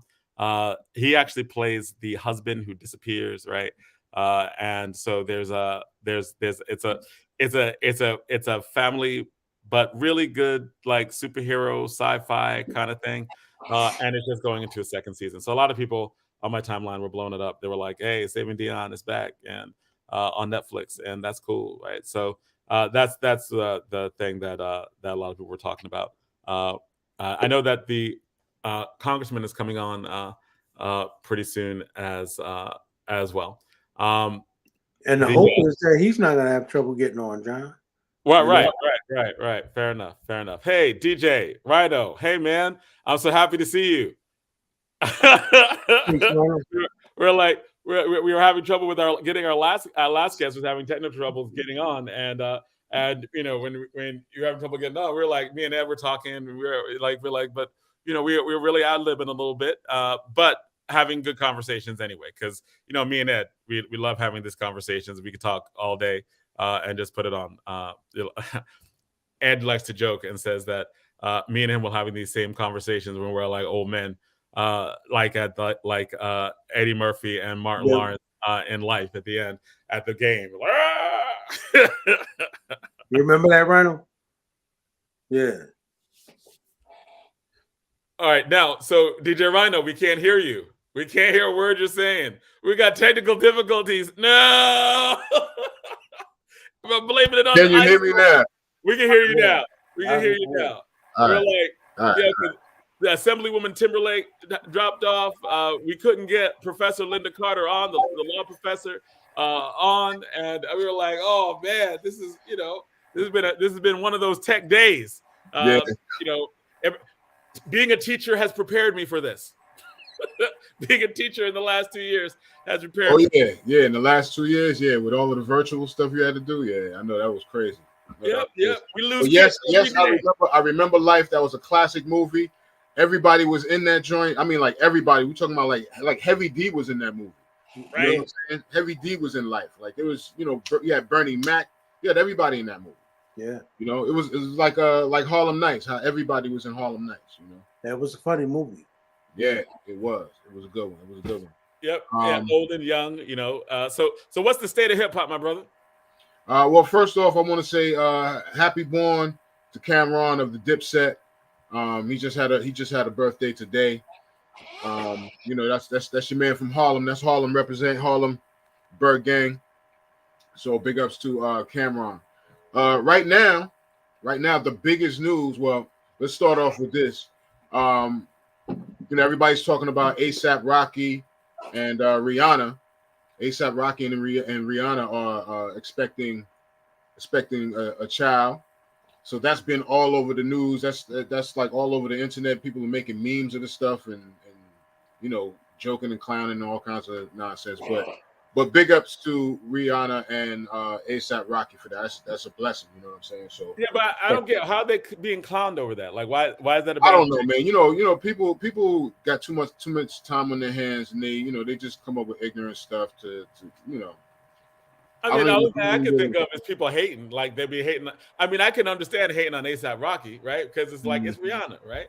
And everybody's gonna hate on everybody's gonna hate on whoever's with Rihanna. Yeah. You see Drake is hating on them. I heard Drake he cut off all his ties and communications with them. Like he's not messing with he's not talking to Rihanna. Okay, I don't understand this. I don't understand. Well, I guess he had a thing with Rihanna or for Rihanna during that time when they were they got hit songs together, like huge songs together. I don't know, maybe there was something there, between them or something that Drake had for or something, but he's I'm just saying the part of the reason why I don't get it also is that having at least Rihanna was public with her baby, right? Right. Like I'm just saying Drake be having these secret babies that other rappers have to expose. Right? Like the story of Adon was like, oh my gosh, that was horrible. That was horrible. He was like, you had a baby with a stripper. Push the T, man, hit him hard. Push the T, hit him hard. Like Ether is the best diss track of all time, but the story of Adon has to be the diss track. I say Bridge was over, but you say Ether. Okay. Oh, with different generations. Fair enough. So I say Bridge is over because Bridge is over was banana. Yeah, but given those two things, you got to give Pusha T the homework of the Century Award. Oh yeah, right? yeah. For that. I was like, how did you know this? Like where are you getting this information?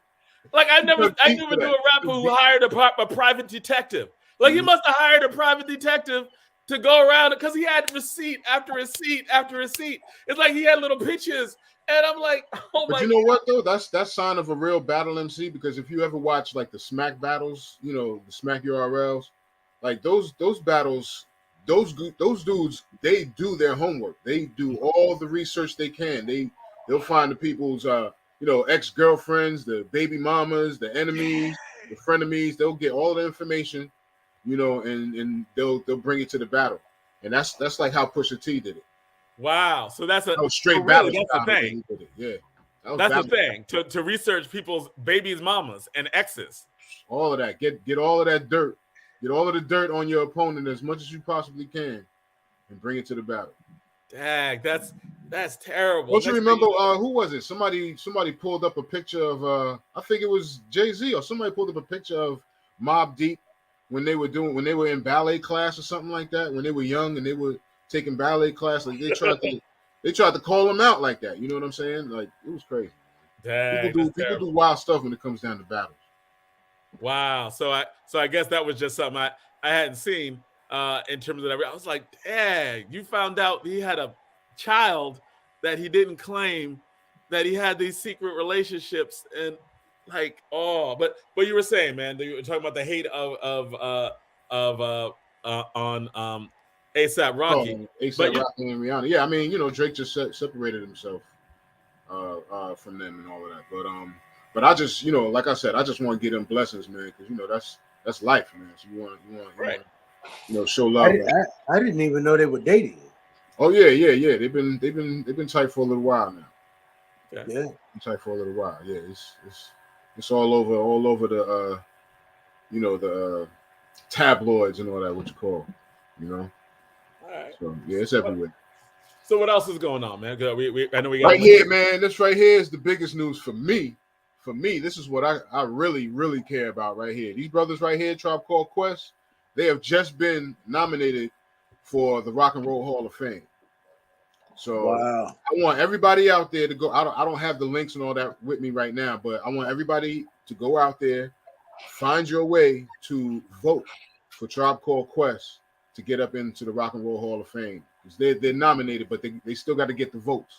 You know what I'm saying? So, and I want to see. And how does that work? We can vote for the Rock and Roll Hall of Fame. You can vote. You can put votes in for the artists. Yeah, it's like extra power. There's already. I don't know the whole system, but it's like that's like an extra push when the fans can vote. That's like an extra push on it. You know what I mean? So let's do that, man. Because I would love to see these brothers up there, man. That's everything. These brothers are like family almost. They're like cousins to me. You know what I'm saying? Through Jungle Brothers, Mike G and Sammy B, the DJ of the Jungle Brothers. You know, we used to, my man R Train, we used to do parties in the projects uptown in New York with Sammy B.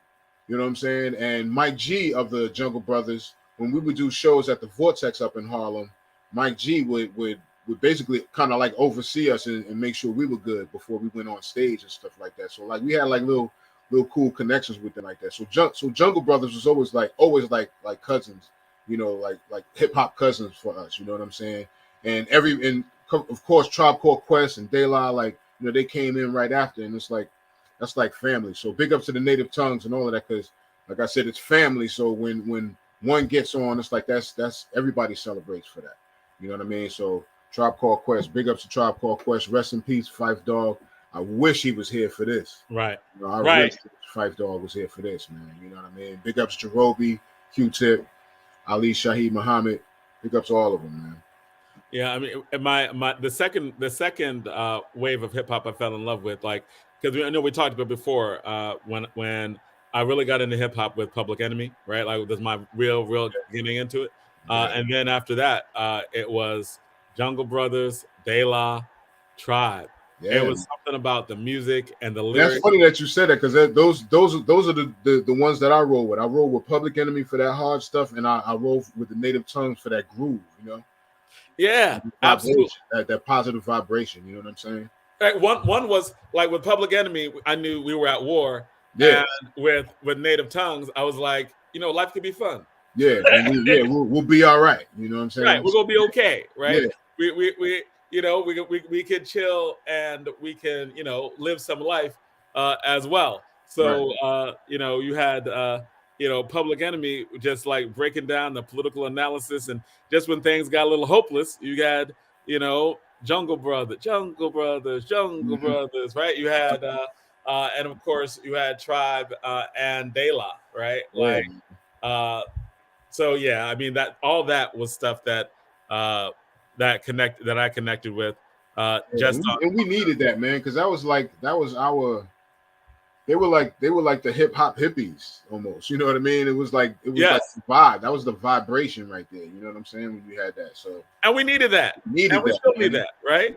Yeah, definitely, man. Yeah, because I mean, they were huge influences. Think of all of the groups that were like them that came out. Think of Soul. What group are you talking about? Oh, more technical difficulties. Oh no!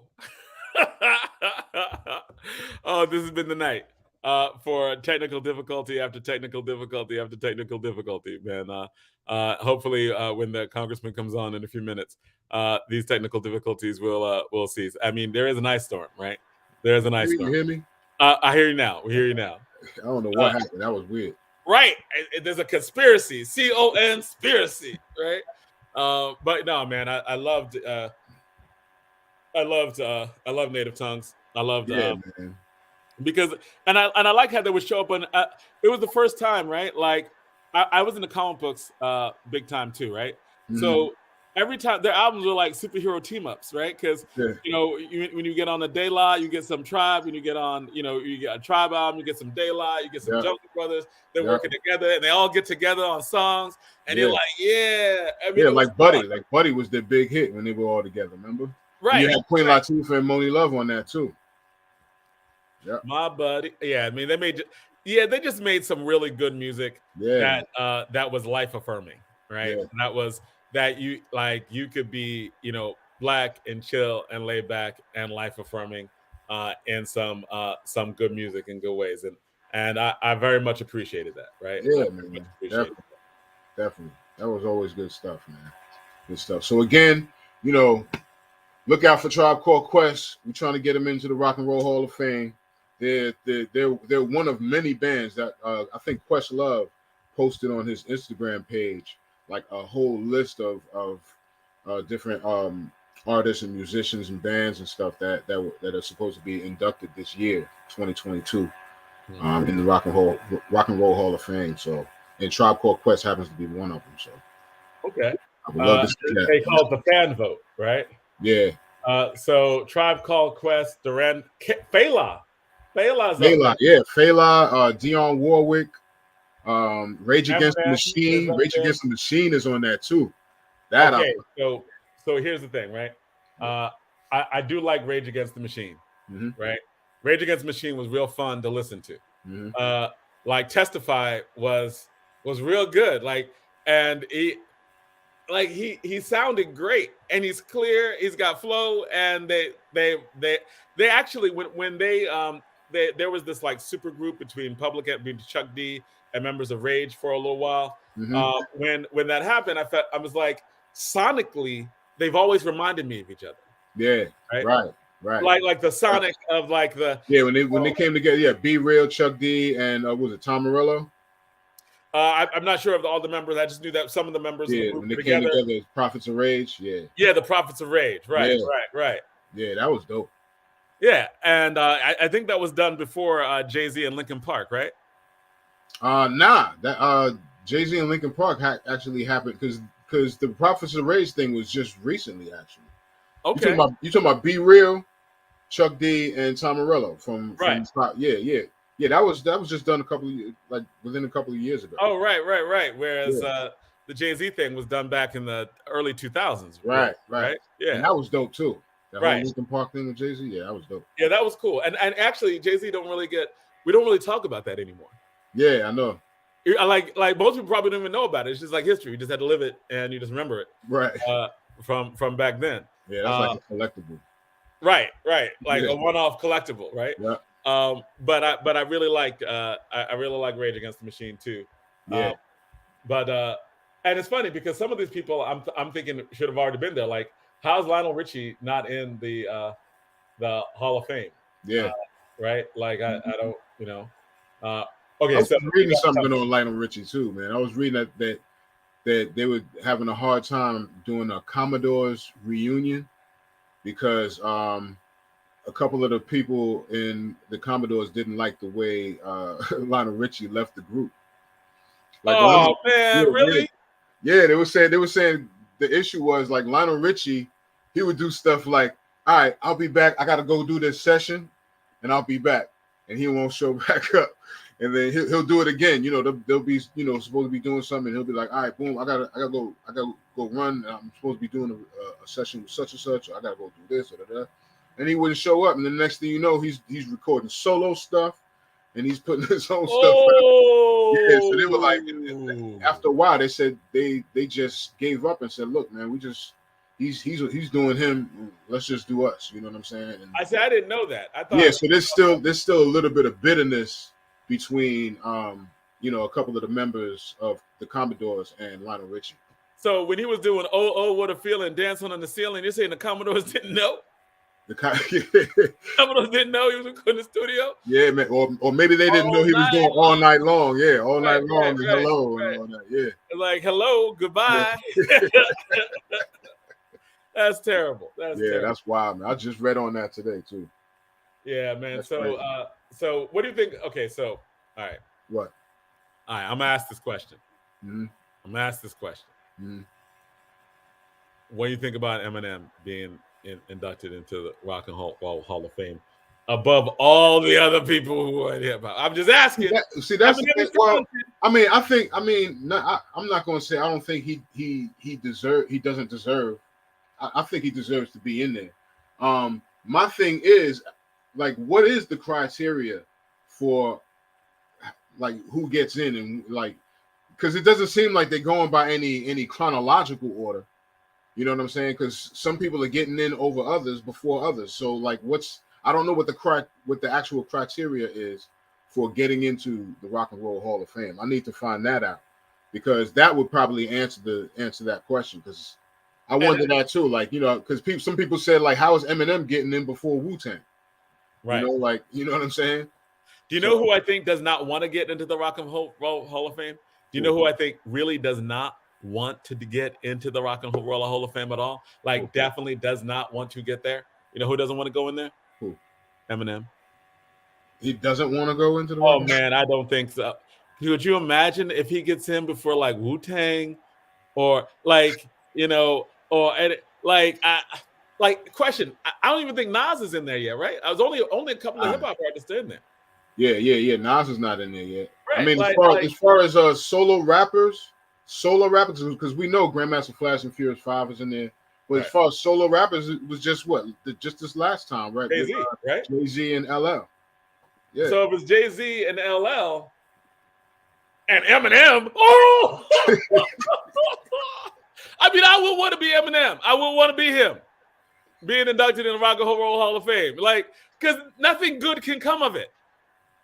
Why? Because you think he's going to get hated on? You think he's going to get hated on by the other ones?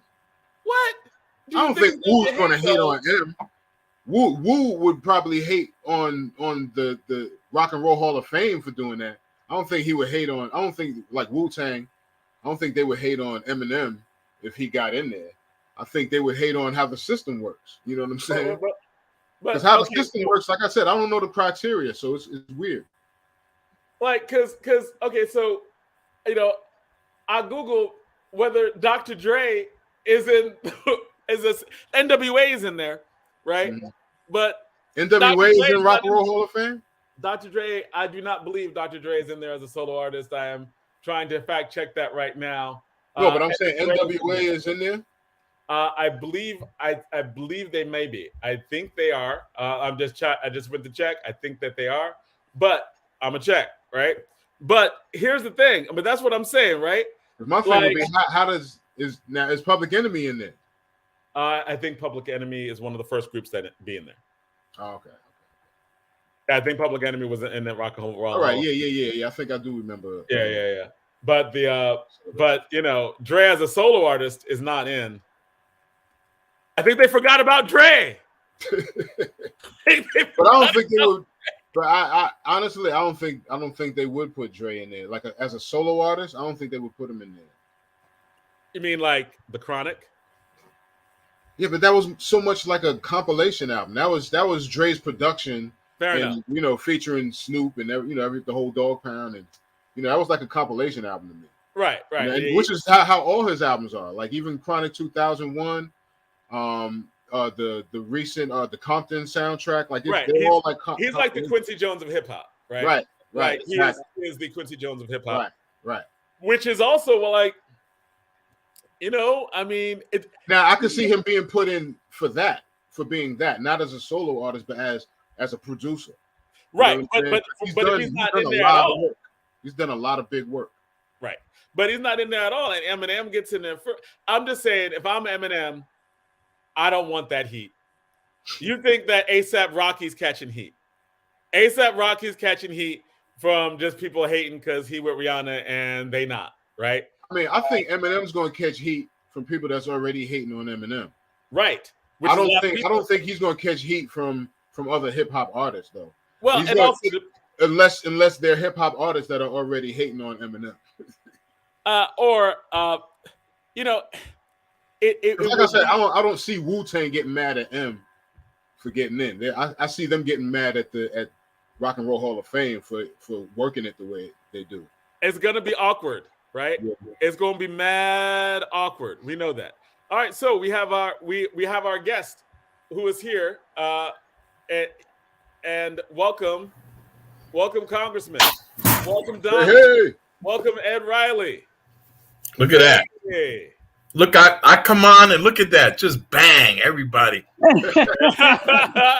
They were holding it down. Y'all are making Congressman feel good. I'm telling you. I mean, that they were like, hey, the Congressman's on. We want to talk to him, right? They didn't want to talk to us. We were just talking about hip hop, but now. Nah, that's great. Hey, I'm sorry. I'm a programmer's worst nightmare, ain't I? No, you are not a programmer's worst nightmare. You go on at 8. Where's Payne? Where's Payne?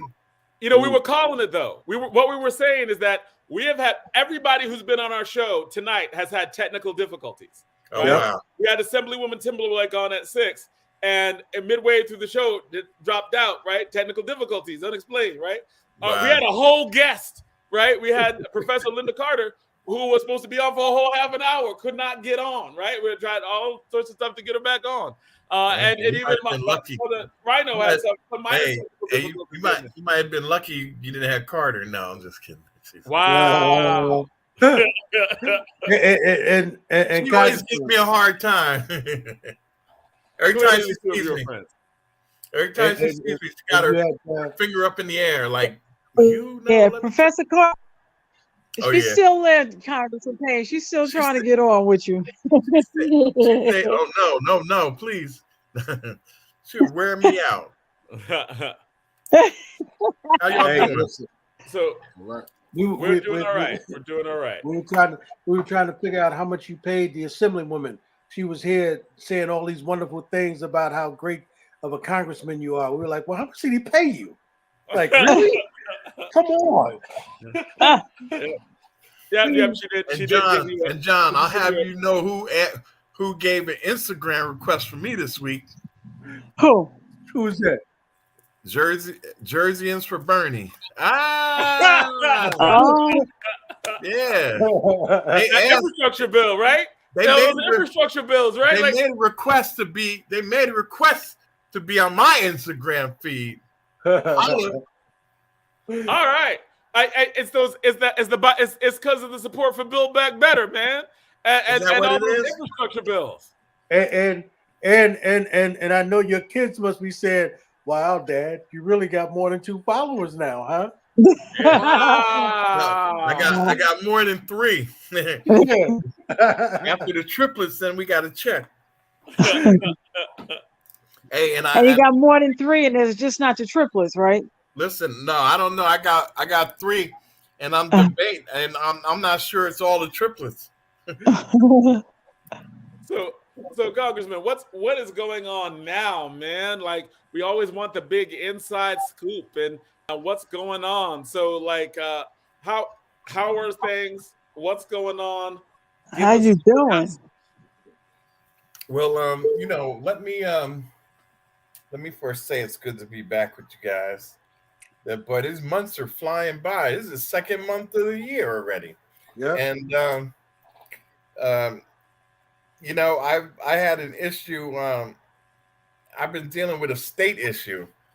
The African American Chamber of Commerce, I don't know if you saw it, came out with a concern about no African American entrepreneurs getting a license yet.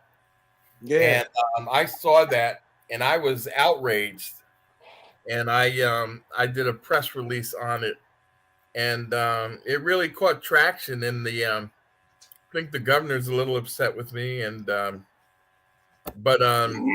it went viral, and I've been getting a lot of good, really great feedback. That might be why the Bernie people, decided to follow me. But I got an uptick in my social media because of it. And High Times, the magazine, the cannabis magazine, High Times, called and did a story on it as well. So it's been something of a situation that I brought to light. There have been numerous licenses given out in the state for cannabis. And to this date, we thought there were no African Americans that had gotten a license, but there is a woman in South Jersey who has a license. But still in all, with the social justice component that was supposed to be built into this, there should be more people that have gotten those licenses. And so I made a major comment about it, and it really picked up a lot of traction in the media. Yeah, it's question. It's like, who do they think they are? The NFL? Right. Like, Oh, like in right. terms of like, you know, Don't having even talk only. about that. Well, I mean, it's the same thing, right? Like it's not different, right? Like you're talking about when we're talking about ownership of teams, we're talking about Black coaches, and really, I know that we've had so many different people on for weed legalization on a state level. Like we have had ACLU people on, we've had entrepreneurs on, we've had people who are advocating for the law, and all of them who are advocating for the law were like, there's going to be equality.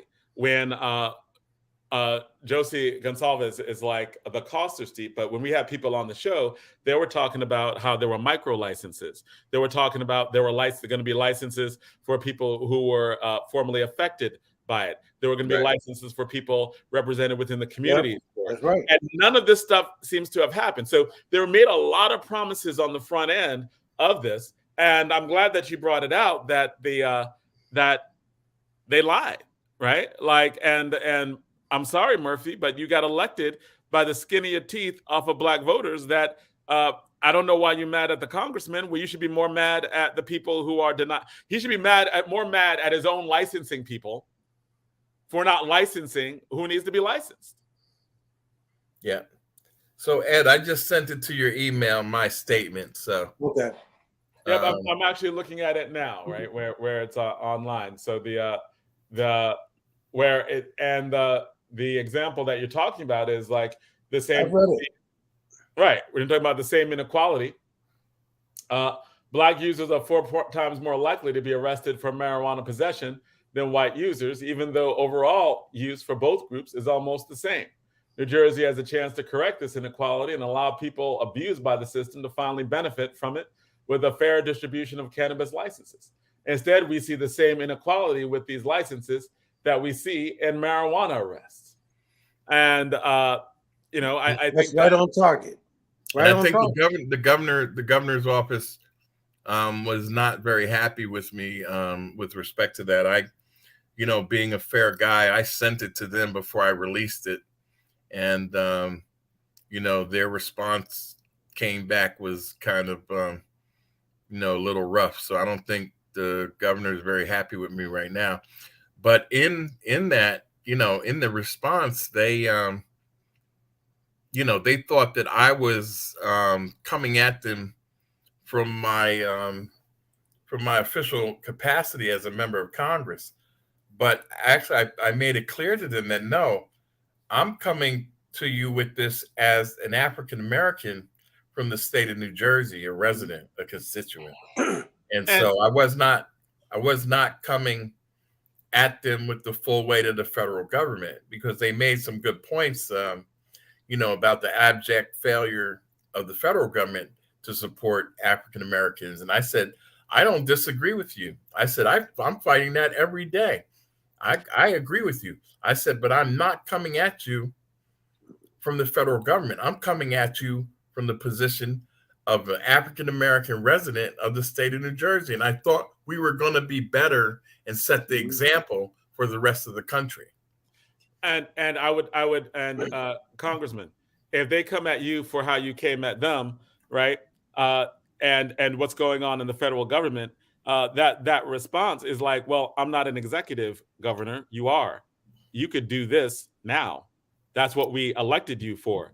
They might not like your statement, but they like the votes that came from your district. Do they want to give that? And it wasn't the governor. It wasn't the governor directly. It was his, folks around him. But they were willing to give me a briefing. They responded right away, and we have a good relationship with the governor. But I was just so upset when I saw that article, because actually it was John Harmon from the African American Chamber of Commerce who first wrote something, and I responded to that. So you need to look up John Harmon's article on no licenses for African Americans in New Jersey for cannabis. We've had him on the show. We've had him on a couple of times talking about that, Congressman.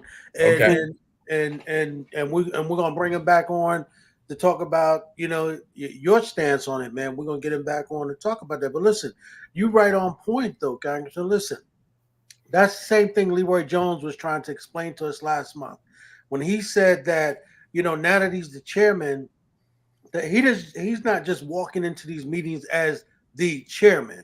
He's got to remember that his blackness goes with him in those rooms. And as things are going down, I mean, he's talking about how does it affect him as a black man, but how does it affect every other black person in the state of New Jersey? Right. And so those are real conversations. And I think that that's what, listen, man, I can speak for me. I think that that's where I want you to fight. That's when I want you to show up and say, look, I don't need to wear my congressman hat at this point. I'm telling you how it affects me as a black person. Right.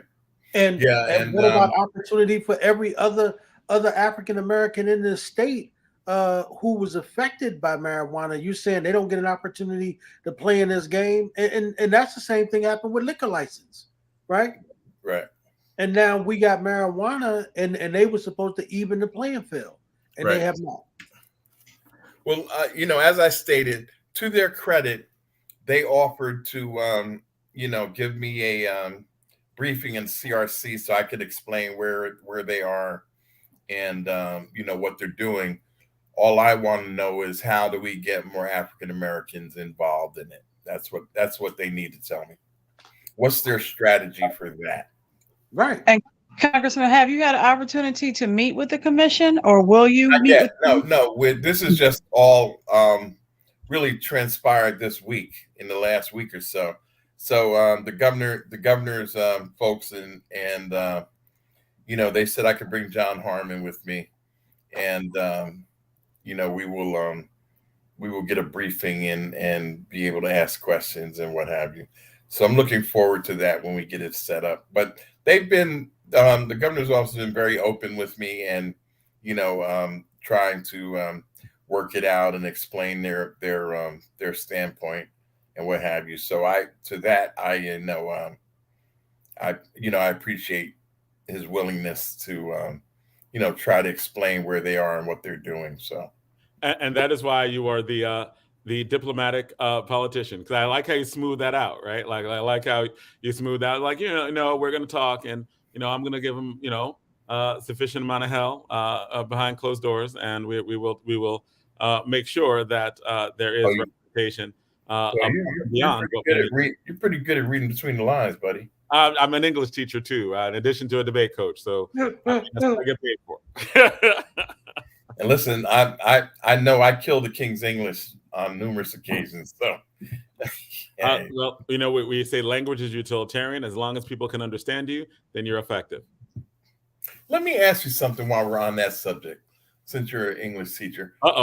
Why come when we get words that are in our vocabulary, they scoff at them, but they're able to add words at any time, to Webster's dictionary, they feel like it. I mean, if we've been using these words, the English language is evolving, and in our community, this is how we speak English.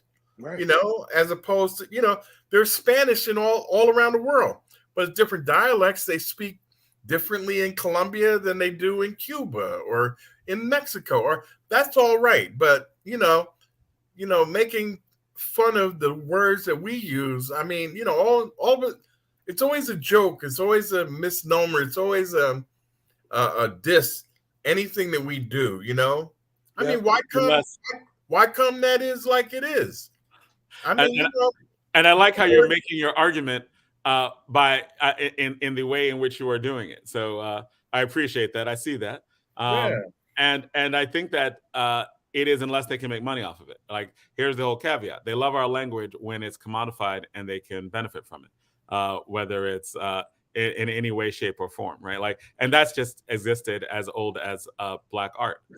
When we use our language for artistic purposes that can be commodified, then it's beautiful, it's fine, there's no problem with it. But because it be like we don't, like we don't be You're hilarious. Well, first of all, whatever we be doing is is wrong. So I don't understand it. Actually, Congressman, I think Black people may disapprove of certain ways in which the language is used sometimes. So it's all about knowing your audience, as you know. Well, it's if it's profanity, I agree with them. But the words that we have created out of this language that we were forced to learn, I mean, really help articulate situations in some respects. And so, to make it, anything we do is negative. Yep. Unless they appropriate until they can monetize it, like you said. Right, there you go. Monetize, appropriate, take credit for, because a lot of the ways in which we use language expand language, right? Like it becomes a part of the culture expands, and now Webster puts in words that are community words that we use. So I think that there's a way of I think that they're legitimately, like James Baldwin wrote a brilliant essay in the New York Times like many years ago called "If Black English Ain't a Language, I Don't Know What Is." What is it called? What's it called? If Black English ain't a language, I don't know what is. There you go. Well, and then oh my God, I'm in tune with James Baldwin. Oh my God. But isn't that what Ebonics attempted to do when they did Ebonics? I don't know, right? I don't know enough about the teaching of that because it could go left, it could go it depends on how it's done. I'm sure that there were some people who were teaching it in a way that was just like, hey, I'm where people are, I'm being respectful. And there's levels of teaching language in the fullness of it, right? Because ultimately in America, we have to speak different languages. We have to, it's like people who are native Spanish speakers have to speak Spanish and strategically speak English. I think that we speak in ways that are utilitarian and that are measured with the communities that we're a part of, right? So ain't nothing wrong about the way we speak. I think "ain't" is our greatest contribution to the English language. And there are a lot of people who would absolutely agree with you, man. Like as in, language is about richness in culture, and we can recognize these things in literature. Like as an English teacher, we teach Zora Neale Hurston, right? Who's known for when I was a kid, I used to read Zora Neale Hurston to my grandmother. My grandmother used to recognize it in ways that were like real, right? Because and a lot of when we first started reading Zora Neale Hurston, the kids in the class couldn't understand the work. It was like for them, it was like reading Shakespeare for the first time. Whereas with me, it was like talking to my grandmother, because Zora Neale Hurston had captured the language that was actually spoken in the South. Right. So the words that were used, certain things, certain like inflections, certain the ways of being in language that Zora Neale Hurston captured with her characters was the same, right? Because it was based on real stuff. She was a cultural anthropologist, which means she went to these communities and she listened to the language. She listened to how people were speaking and then replicated that in the creation of stories. There was a restaurant that closed maybe about a year or so ago in DC that was in honor of her. And I can't remember the name of it. I used to love going there. Where's it at? It was in DC. Yeah. And you see, that's what Principal Caffelli said. I think you're referring to Ebonics. And while you think about that, Congressman, I think of Langston Hughes, one of his poems, Mother to Son.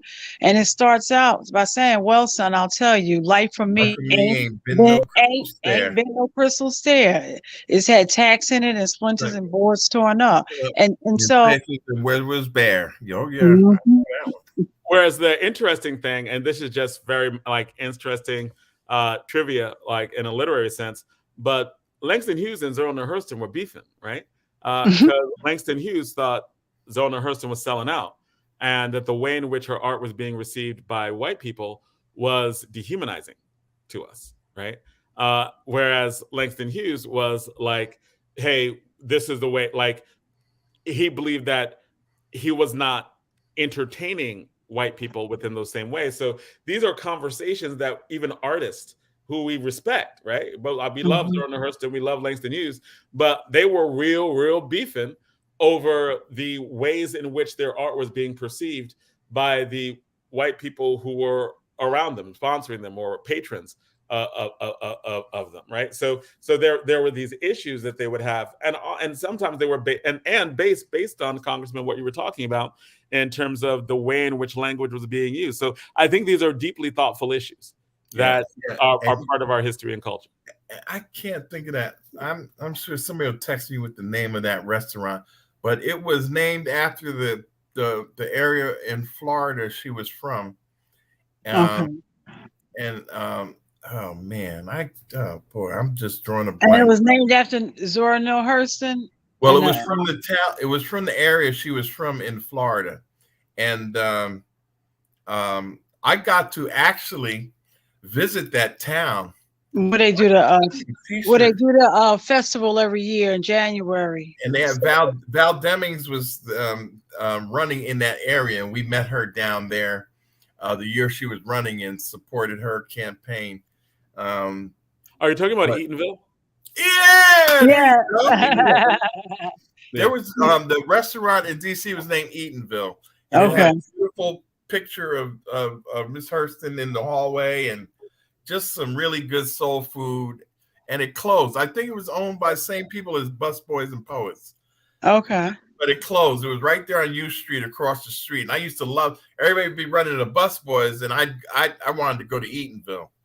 So it finally closed, though, unfortunately. But yeah, that was one of my favorite places in DC to eat. Right. And when the mayor from Eatonville used to come up to the conference in March that they have, the national, I forgot the name of that conference. He would talk, because he does an annual event that is every January that's attributed to Zora Neale Hurston. A lot of history in Eatonville. A lot of history. Yeah. One of the first black towns in Florida, actually. Would you say one of what? First black towns in Florida. Yeah, exactly. Yeah. Mm-hmm. A lot of history. Mm-hmm. But Congressman, if we were to just talk about how on language on one, but you talk about how a lot of those white elected officials started using hip hop in their vernacular, right? Mm-hmm. As they were running for election and quoting, some of the hip hop artists and so forth, right?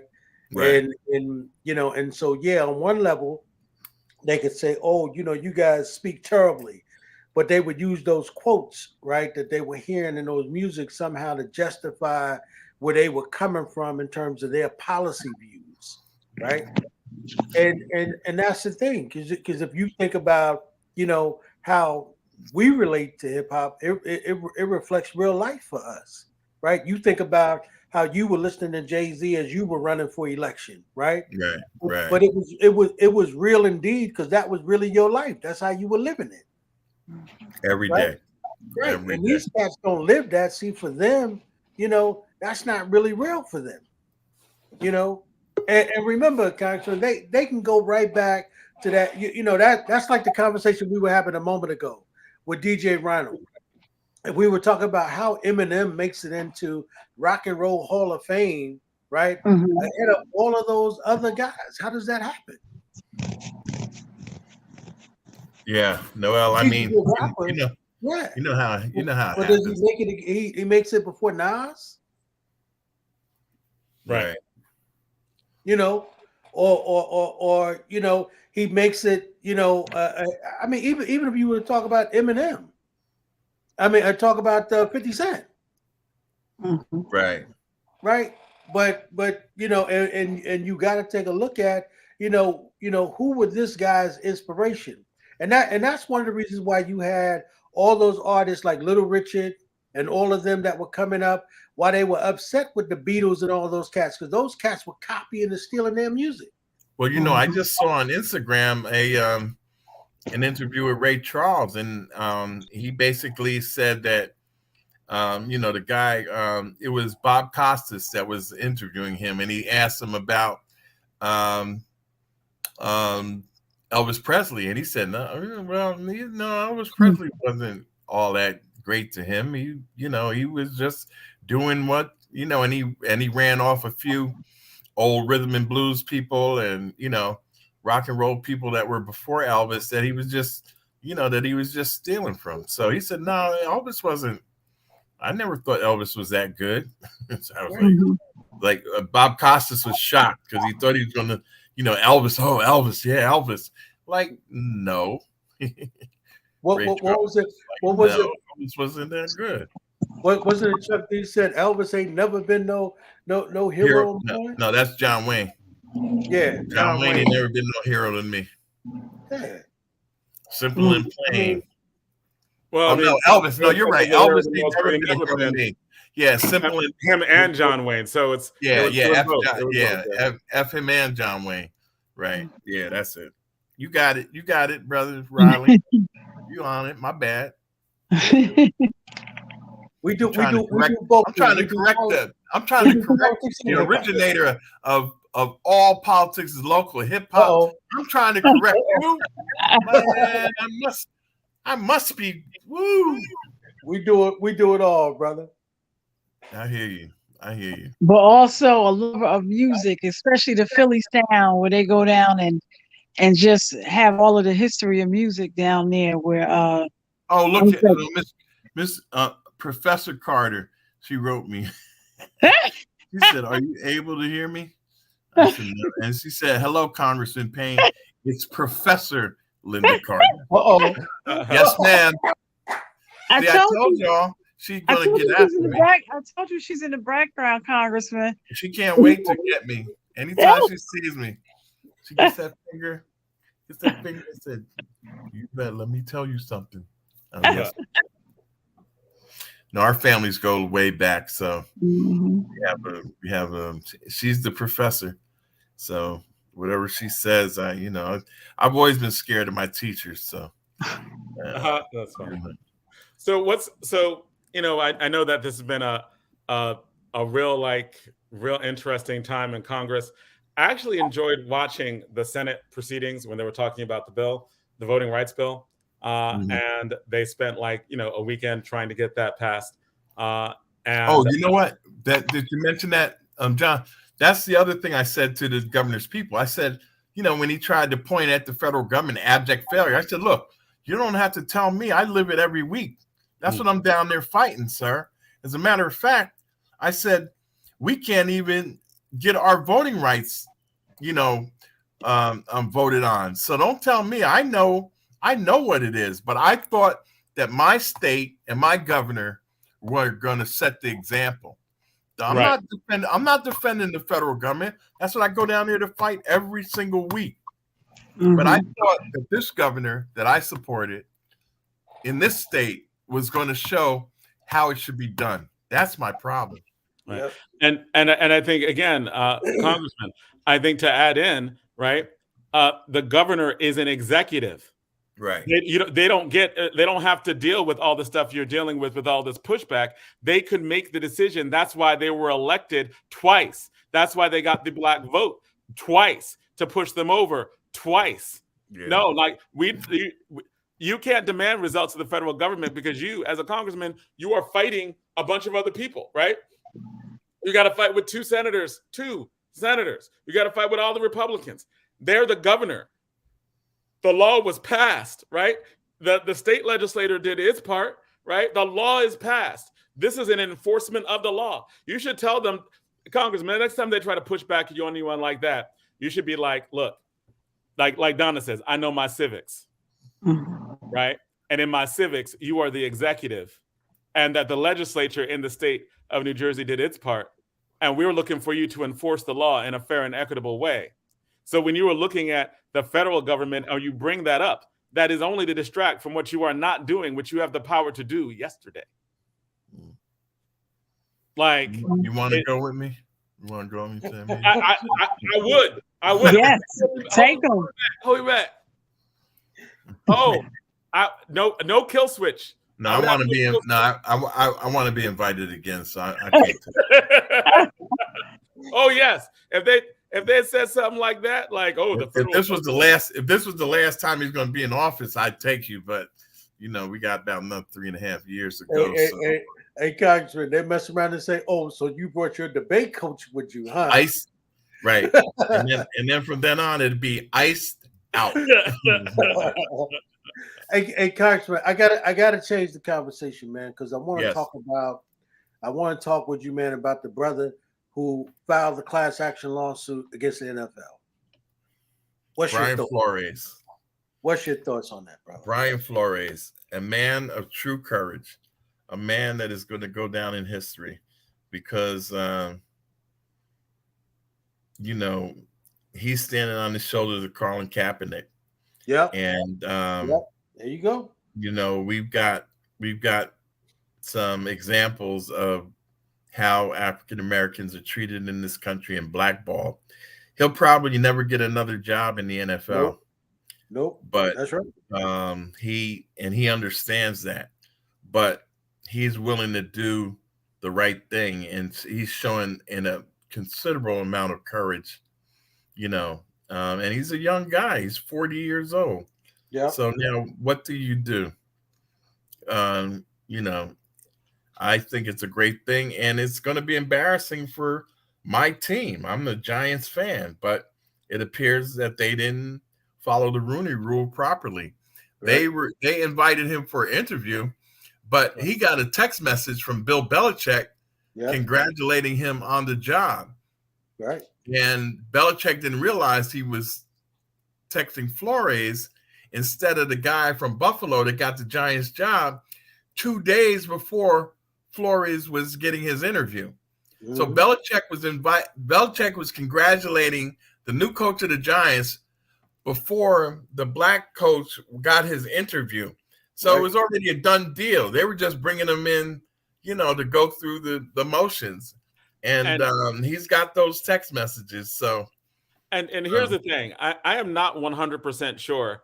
I am not 100% sure if that was an accident on Belichick's part. He's really smart, right? Like, and the dude would not have known, right? He would not have known that he was getting played unless Belichick sent him that. But Belichick also wants to keep his job. You might be giving him a little too much credit. I'm just saying.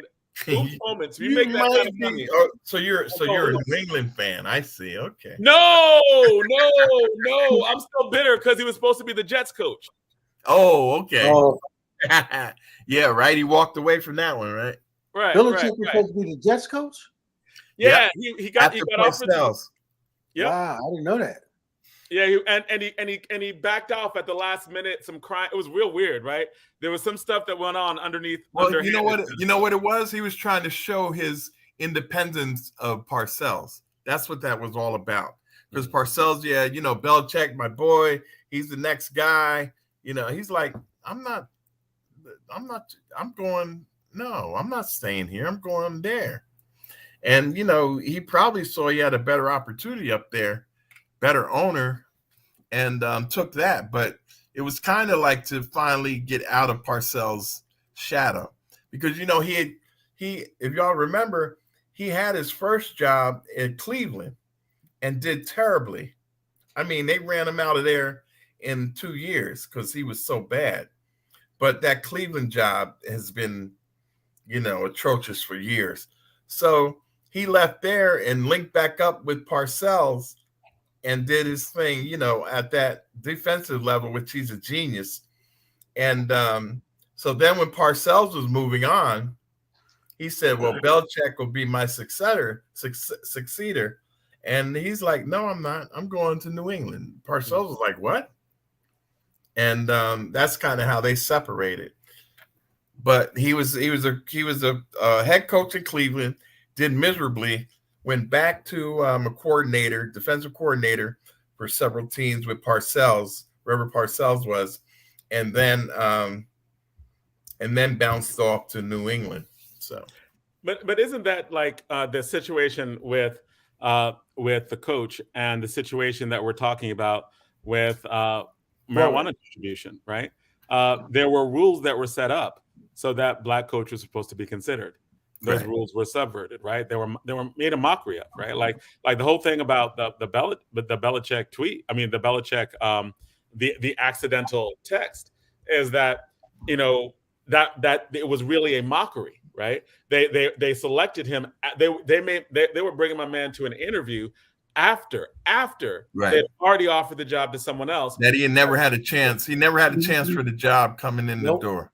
Right, but it seems like these are how these systems work. And when you wrote and with what's going on with weed legalization in New Jersey, the thing that you're involved in right now, in terms of just being as an advocate, not as an official in Congress, but as an advocate, is that there were rules in place that were supposed to prevent that.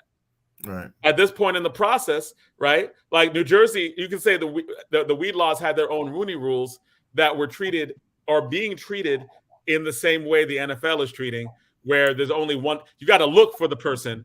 Like you got to look for the black person, the one black. You got to look for the one black person, even though all these rules were set in place. And I think that there's whatever those solutions are, right? It really has to be aggressive with like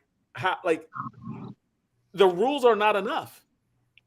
There was legislation passed that was going to try to assure that this stuff would not happen. We had guest after guest after guest on this show talking about how the social justice component in the weed legalization in New Jersey was going to work. And they were talking about micro licenses. They were talking about like the community licenses. They were talking about like the licenses that would be based in communities that were most disproportionately affected, right?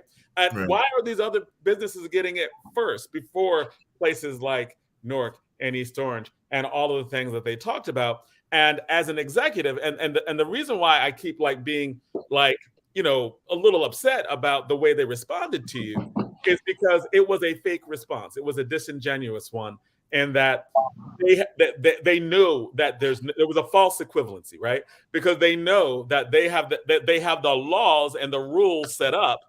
They are not using. They are not prioritizing, and they are wanted to deflect from what they are not doing to try to tell you, oh, but it's like they're trying to make it seem like they've got some blockade other than themselves. So, Jonathan, I think we have to do was get John Harmon on there, because I'm sure John Harmon's report details how many persons of how many minorities have applied, what has the responses been to those applications, so that we can see the numbers and see exactly why we're not getting the numbers that we anticipated per our previous interview. So we have to have John Harmon on to break all of that down so we can understand what their no's are about, or what's going on. And I think some really hardcore demands, like it's not enough it was not enough for the state government, the newly reelected state government of New Jersey, to give us excuses. No, we just need show and prove. We judge you by what you do. What are the numbers now? Right? Here are the people in the system. What is every black person who has applied? We need to know where their application is, right? And we need to know what's taking it so long. Right. They need to be put in the front, not in the back where they obviously are. Because there was the set aside for persons, like you said, minority persons who have been impacted directly or indirectly. Say, for instance, somebody's parent is in jail, so that child can apply because they've been out with their parent. They have not had the ability to grow up with their parent. So there's a lot of opportunities, but we just need to understand why until we get. And as Congressman Payne said, John, it caused you to write your letters, whatever John Harmon wrote. So we need to see that, and then have John Harmon come on and break it down, and possibly bring one or two persons on who applied and see, how they feel about it. Where are they at in this whole process? Mm-hmm. And I'm kind of like with Ed on this, and with the congressman on this, because like time for talk has been when we were creating the legislation and when we were making the legislation. If they're not talking about like the conversation we have is simply like, you're the executive, where are these applications, and when are they getting approved? Give us a date, give us a timeline. You can do that within a week. Like, you're the executive. What is you seem to have a holdup. You've been able to do what you needed to do to approve the licenses of these other people who don't look like us and don't come from our community. Well, Now, I think their reasoning is a meeting criteria type thing, but that can be a moving target as well. So, I'm like I said, John. That's why I'm not taking you with me, because just for that was a clear-cut example. Your last expression on it. That's why you can't go with me. But but at least it's there, right? Because if they get you in the corner, no doubt. Right? I ain't mad at you, but Right. you just got to wait here. And I'll be like that comedian, the Barack Obama comedian, who is from Key and Peele, who was the angry Obama. I'll be your angry Payne side. I know, right? And Congressman, this is a time for you to make sure you get with Karen Hunter, because Karen Hunter is really going down that rabbit hole to figure out. I know today she was talking about on the NFL side why this Rooney Rule and what's going on, and how do we need to figure out that they can go to distance so he won't, because one of the things they were talking about with Colin Kaepernick, people didn't want him to settle because they wanted to see everything that was in Discovery, but he still had to be mindful of his livelihood and his family. So how do we, and possibly creating a fund so that persons can go to distance and you can go to the trial, get to Discovery, see in the NFL's case what's in the books and things like that. And then, I'm sure if you bring this up to her, this would be something else, that she would love to research. So I know you've been, that's on your agenda to get with her to talk about some of these things. Yeah. I have to really. I always, and you know what? My uncle has always said, "Don't be a gunner. Do not be a gunner." He hated that. Well, I was gonna go get that. That's in our vernacular too. I was gonna go get that, but my uncle hated that. When you say gunner, he just put his hand in his head in his hand and just rub his face and like, don't be a gunner. Don't be. I was gonna do that. You know what that does? And so, that I was gonna call her is not good. So I need to take care of that before he finds out. Hey, did you listen to Ed Lover when he had this show and he would talk about how we would use words? And I thought about that because when you were saying don't be a gunner, I thought you was talking about gun laws. Oh. But he used to say, we say don't be a gunner, and he would use it in a sentence, but then it means a whole total different thing. Oh, I used to love when he do that. Yeah, they do. They do that on TikTok. They got a bunch of people that use words out of context and like in sentences, and it is hilarious. It really is hilarious. It's like the black definition of the word. I can't think of one now, but they've got a lot of people that take words and twist them and then put it in a sentence, and it fits perfectly. It's so funny. It's really hilarious, yeah. But so we didn't get to talk to you about the Supreme Court. Can you just tell us who's going to be our Supreme Court justice? A black woman. Okay. You're not giving out any names, sir? You're not giving us any names? I'm kind of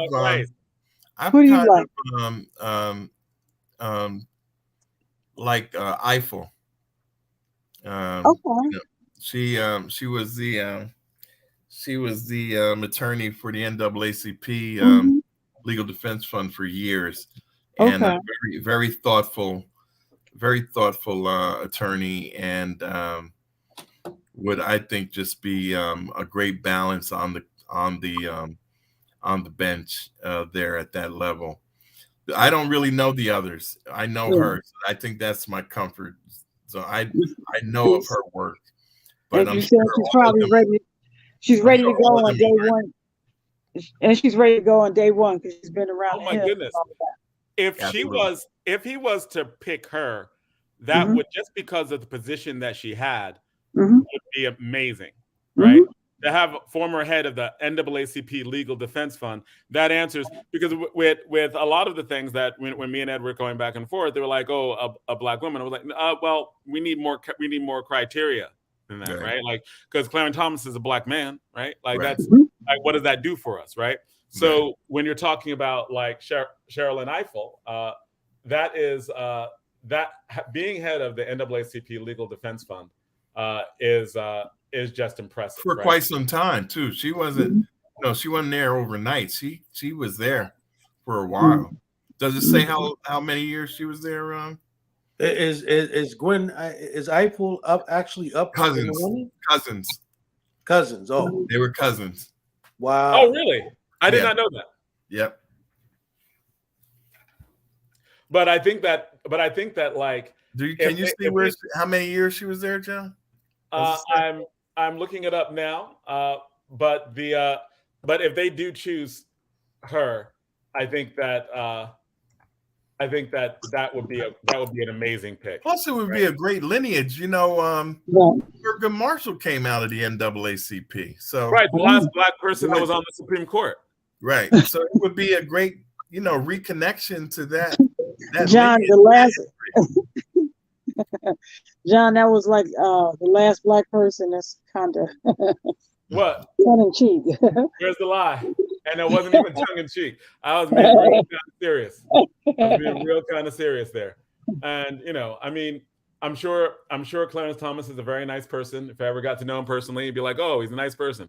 But the way he has voted against like interest of black people on like 99% of the occasions of that, like, oh my God. You probably be disappointed, John. I might be.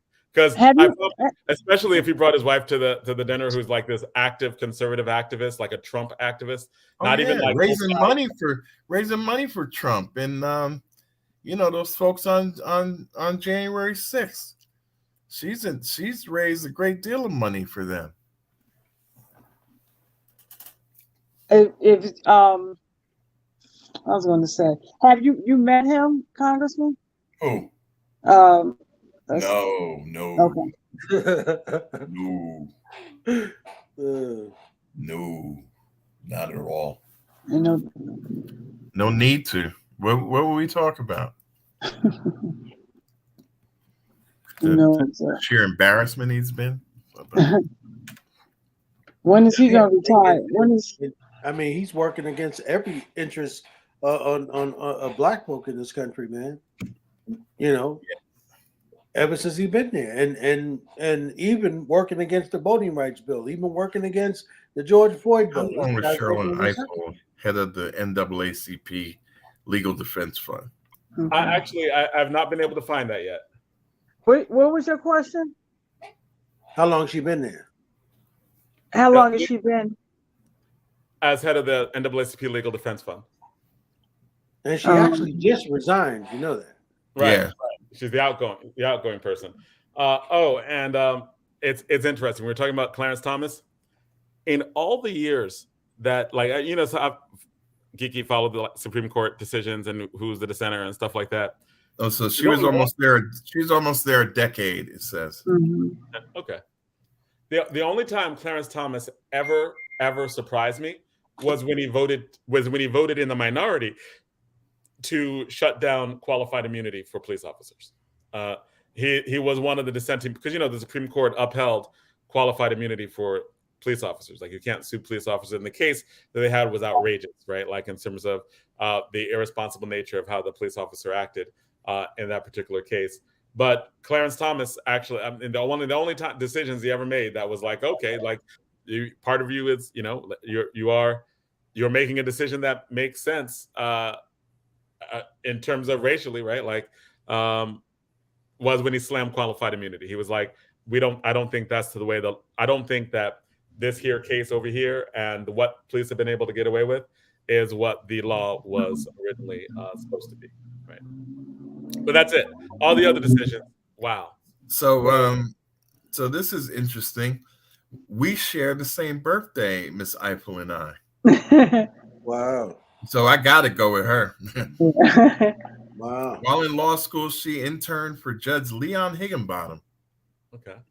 who is I don't know if you know who he is. He was a great jurist, and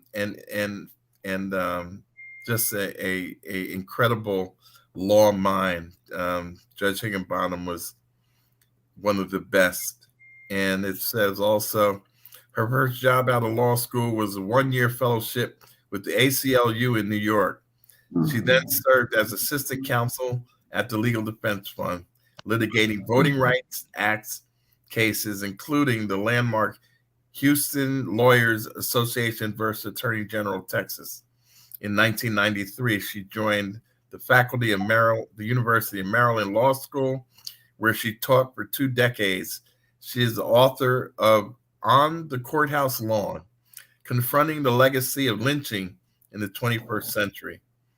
A 2008 finalist for the Hurston Wright Legacy Award for nonfiction. And it says that her media for her expertise on topics like affirmative action, policing, judicial nominees in the Supreme Court. She was stepped down from her role as president and director of the council in the spring of 2022. And This year, yeah, this spring. Janai Nelson, currently the associate director.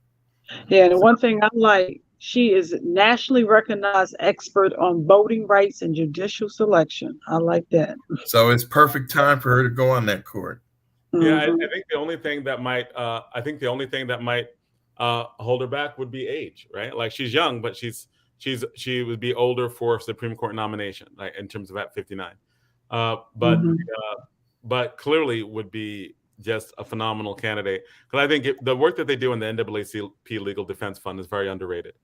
You know, it's very underrated. But John, let me ask you a question. What is the average age? If you said 59, when Republicans put people on, they say 45 and 50. Oh yeah, right? on the Republican They put them on young. They put them on like they want them to be real young, so they'd be on there for the next 30 years. Right. On the Republican side, that's right. Right. And and strategically, Democrats are trying to do the same thing, because right now, like 6-3, like between McConnell and Trump, they have owned the courts for the next 20-25 years. Yeah. Trump really really did a job on us. Yeah, like odds are Roe v. Wade will be overturned, right? And it'll go back to states, even though effectively it's similar to that now, because in red states it's very difficult for women to be able to get an abortion now. Like they've made it, the bar is so high. Well, to be honest, with the popularity of Roe v. Wade in different states, even red states, there could be some ramifications for that legislation in the electorate. So, let's hope that that works out that way. Fair enough, right? But one of the things that happened, and in a lot of red states already, right? Like in Missouri, in Texas, and a lot of these red states, they've made this really sweeping legislation that's popular within the state, right? Like, as in there hasn't been that pushback, because the majority. Well, not yet. Let's see what happens when these folks come up for re-election. Fair enough. Like these are just been introduced in the last year. Have there been elections in the state legislature since then? So let's see what happens. Let's see what happens, when their legislatures come up for re-election. There could potentially be a lot of blowback. That's fair, and we could hope that. But a lot of these states, this legislation that came up in this latest round was the most extreme. But even before this latest legislation, it was really, like, I think there was only one abortion clinic functioning in like Kansas and Texas. It's so difficult for women to get abortions before this legislation. It's clearly more difficult now because they made it almost impossible. But I agree with you. I hope that it works out that way. I'd be interested to see where it is. I know that we are getting ready to head out. It is a little after this particular time, but so, Congressman, we'll leave everything off with you. Well, I just I wish, sometimes I would think ahead, but I probably should have brought my uncle on for Black History Month and just have us ask him questions about the past and all of that. Oh yes. Maybe I'll do that next month. It'll be the end of Black History Month, and he might have some perspective on that. And I just like sitting at the knee of our elders and just listening and just shut up and listen. That's what I would do with Alcee Hastings. God bless his soul. I miss him, and also. Oh God! Now his name slips my. Oh God! From Maryland. Are you talking about Elijah Cummings? Yes, Yeah. thank you. God, it slipped my mind, and Lord, that man. I mean, it's just brilliance. And you had him on the show. You guys remember that? Yep. Wow! Yes. That's right. Also from Detroit too. Yeah, all the seniors the wisdom of the Congress and the Congressional Black Caucus. It was. Whew. Yep. No, And please. so maybe I'll bring him on next month, and I'll ask him one question, shut up, and he'll talk for the rest of the hour. And it'll be Women's History Month. I hope you do your post like you did last time. Oh yeah. I'm gonna. I don't know why they didn't start that yet. Somebody's got to get fired. No. No. Well, you got a lot going on. What are you listening to? Fired for Black History Month. Yep. What are you listening to as you go? I'm the old stuff. I found somebody on TikTok that has all the old. I mean, going back to oh my God, those kids out of Queensbridge. Right. I mean, Buckshot and what's his name? But they were. I mean, just some really old stuff. That J. Rue the Damager. I mean, they just had little clips of all of these, in their TikTok listing. And I'm telling you, I was on there an hour and a half going through all of them, listening to it. Wow. It was amazing. They went back to JJ Fad. I mean, they had it was amazing. It was everybody that ever did anything. DOS Effects.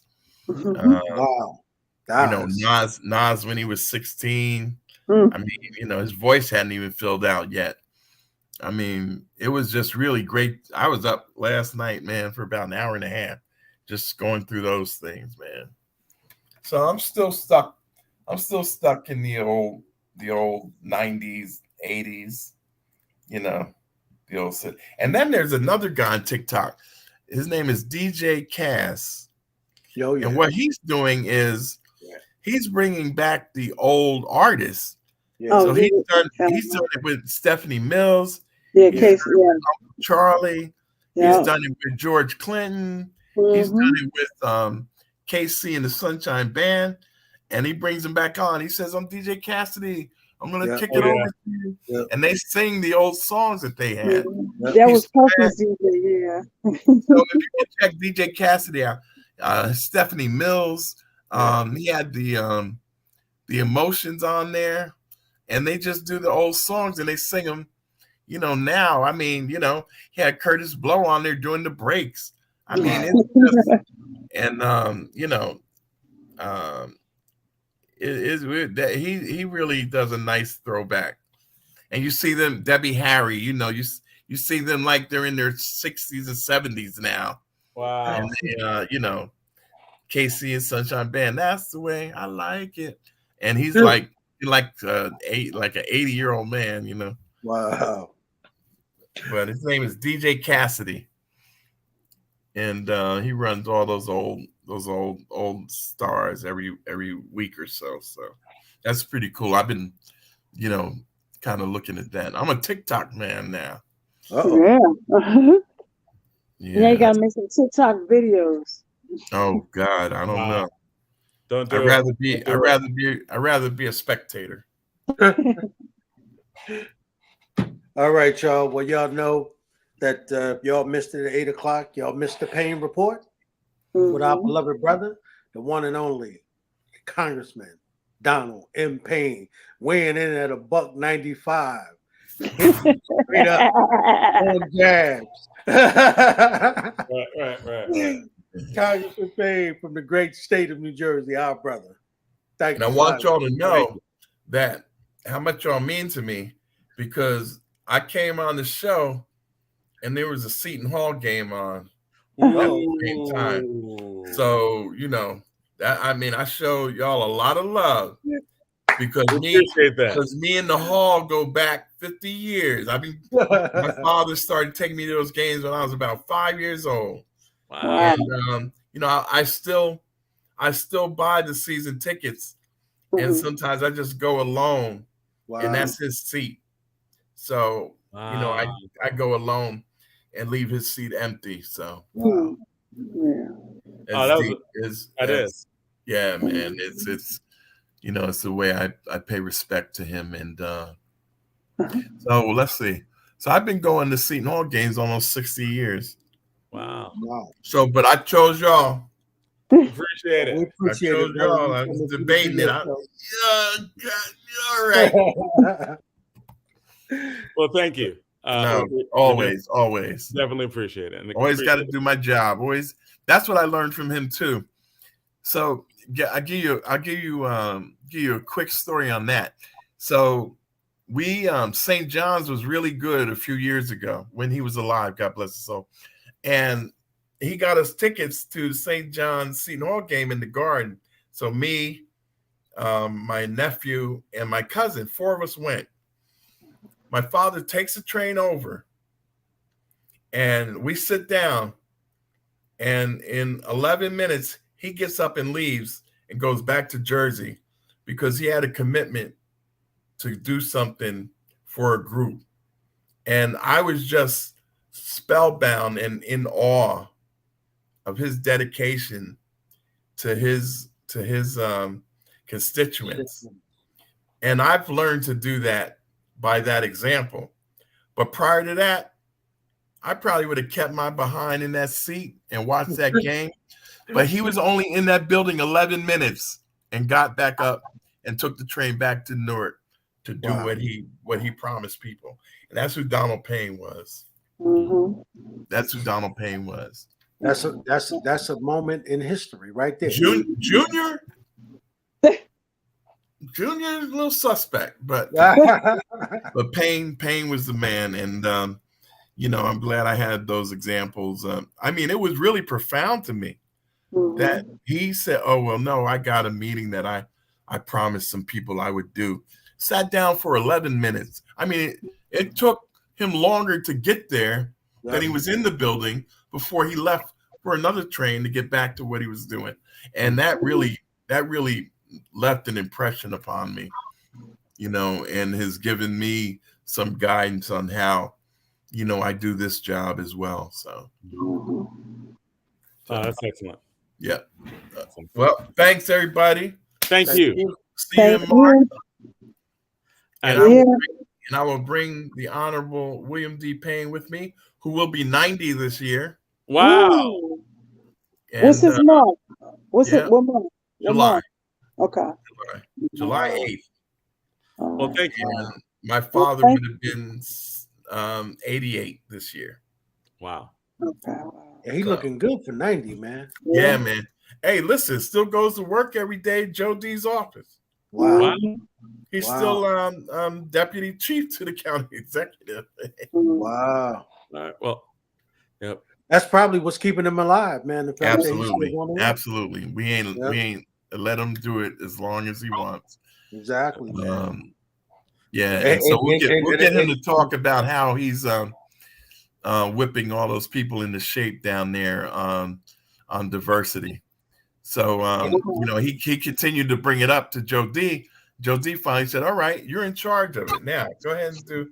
So he has training classes for all of the heads of the departments in sensitivity training and diversity and all that they have to go through. And Joe D co-signs it, And they get some historical perspective, because he don't give a lesson without giving his perspective of which. Well, listen, hey, that's all I have to ask him next month is, Uncle Bill, tell them about what you're doing as a county on diversity, and we can all just sit back and just That's good. Well, we're gonna sign off and just tell everyone to be safe, especially in this ice storm. That's right. Be careful. Be careful. Drive safely. We'll see you next week. And John, let's thank our guests before you go. Oh, and thank all of our guests. Thank Brittany Timberlake, Brittany, Assemblywoman, yes, Assemblywoman in the James Brown of legislation. She's going to endorse my candidacy in a few weeks. I'm sure, right? Like she I think she already endorsed it tonight. She did it tonight. She gave you a mighty hearty shout out. We'll send that to you. Right, and thank Linda Carter, right, for thank you, Professor. on, right, like, but we'll have her on later. She sent me another message. I couldn't read it that quick, but she popped up another message that I couldn't read it. Right. So those she were said, open your door. She outside. Right. Beat from behind. Yep, absolutely. And thank you, Congressman. All right. Thank you, sir. Always. Hey, where's Zayd tonight? Who? Zayd. He has a performance. I'm logged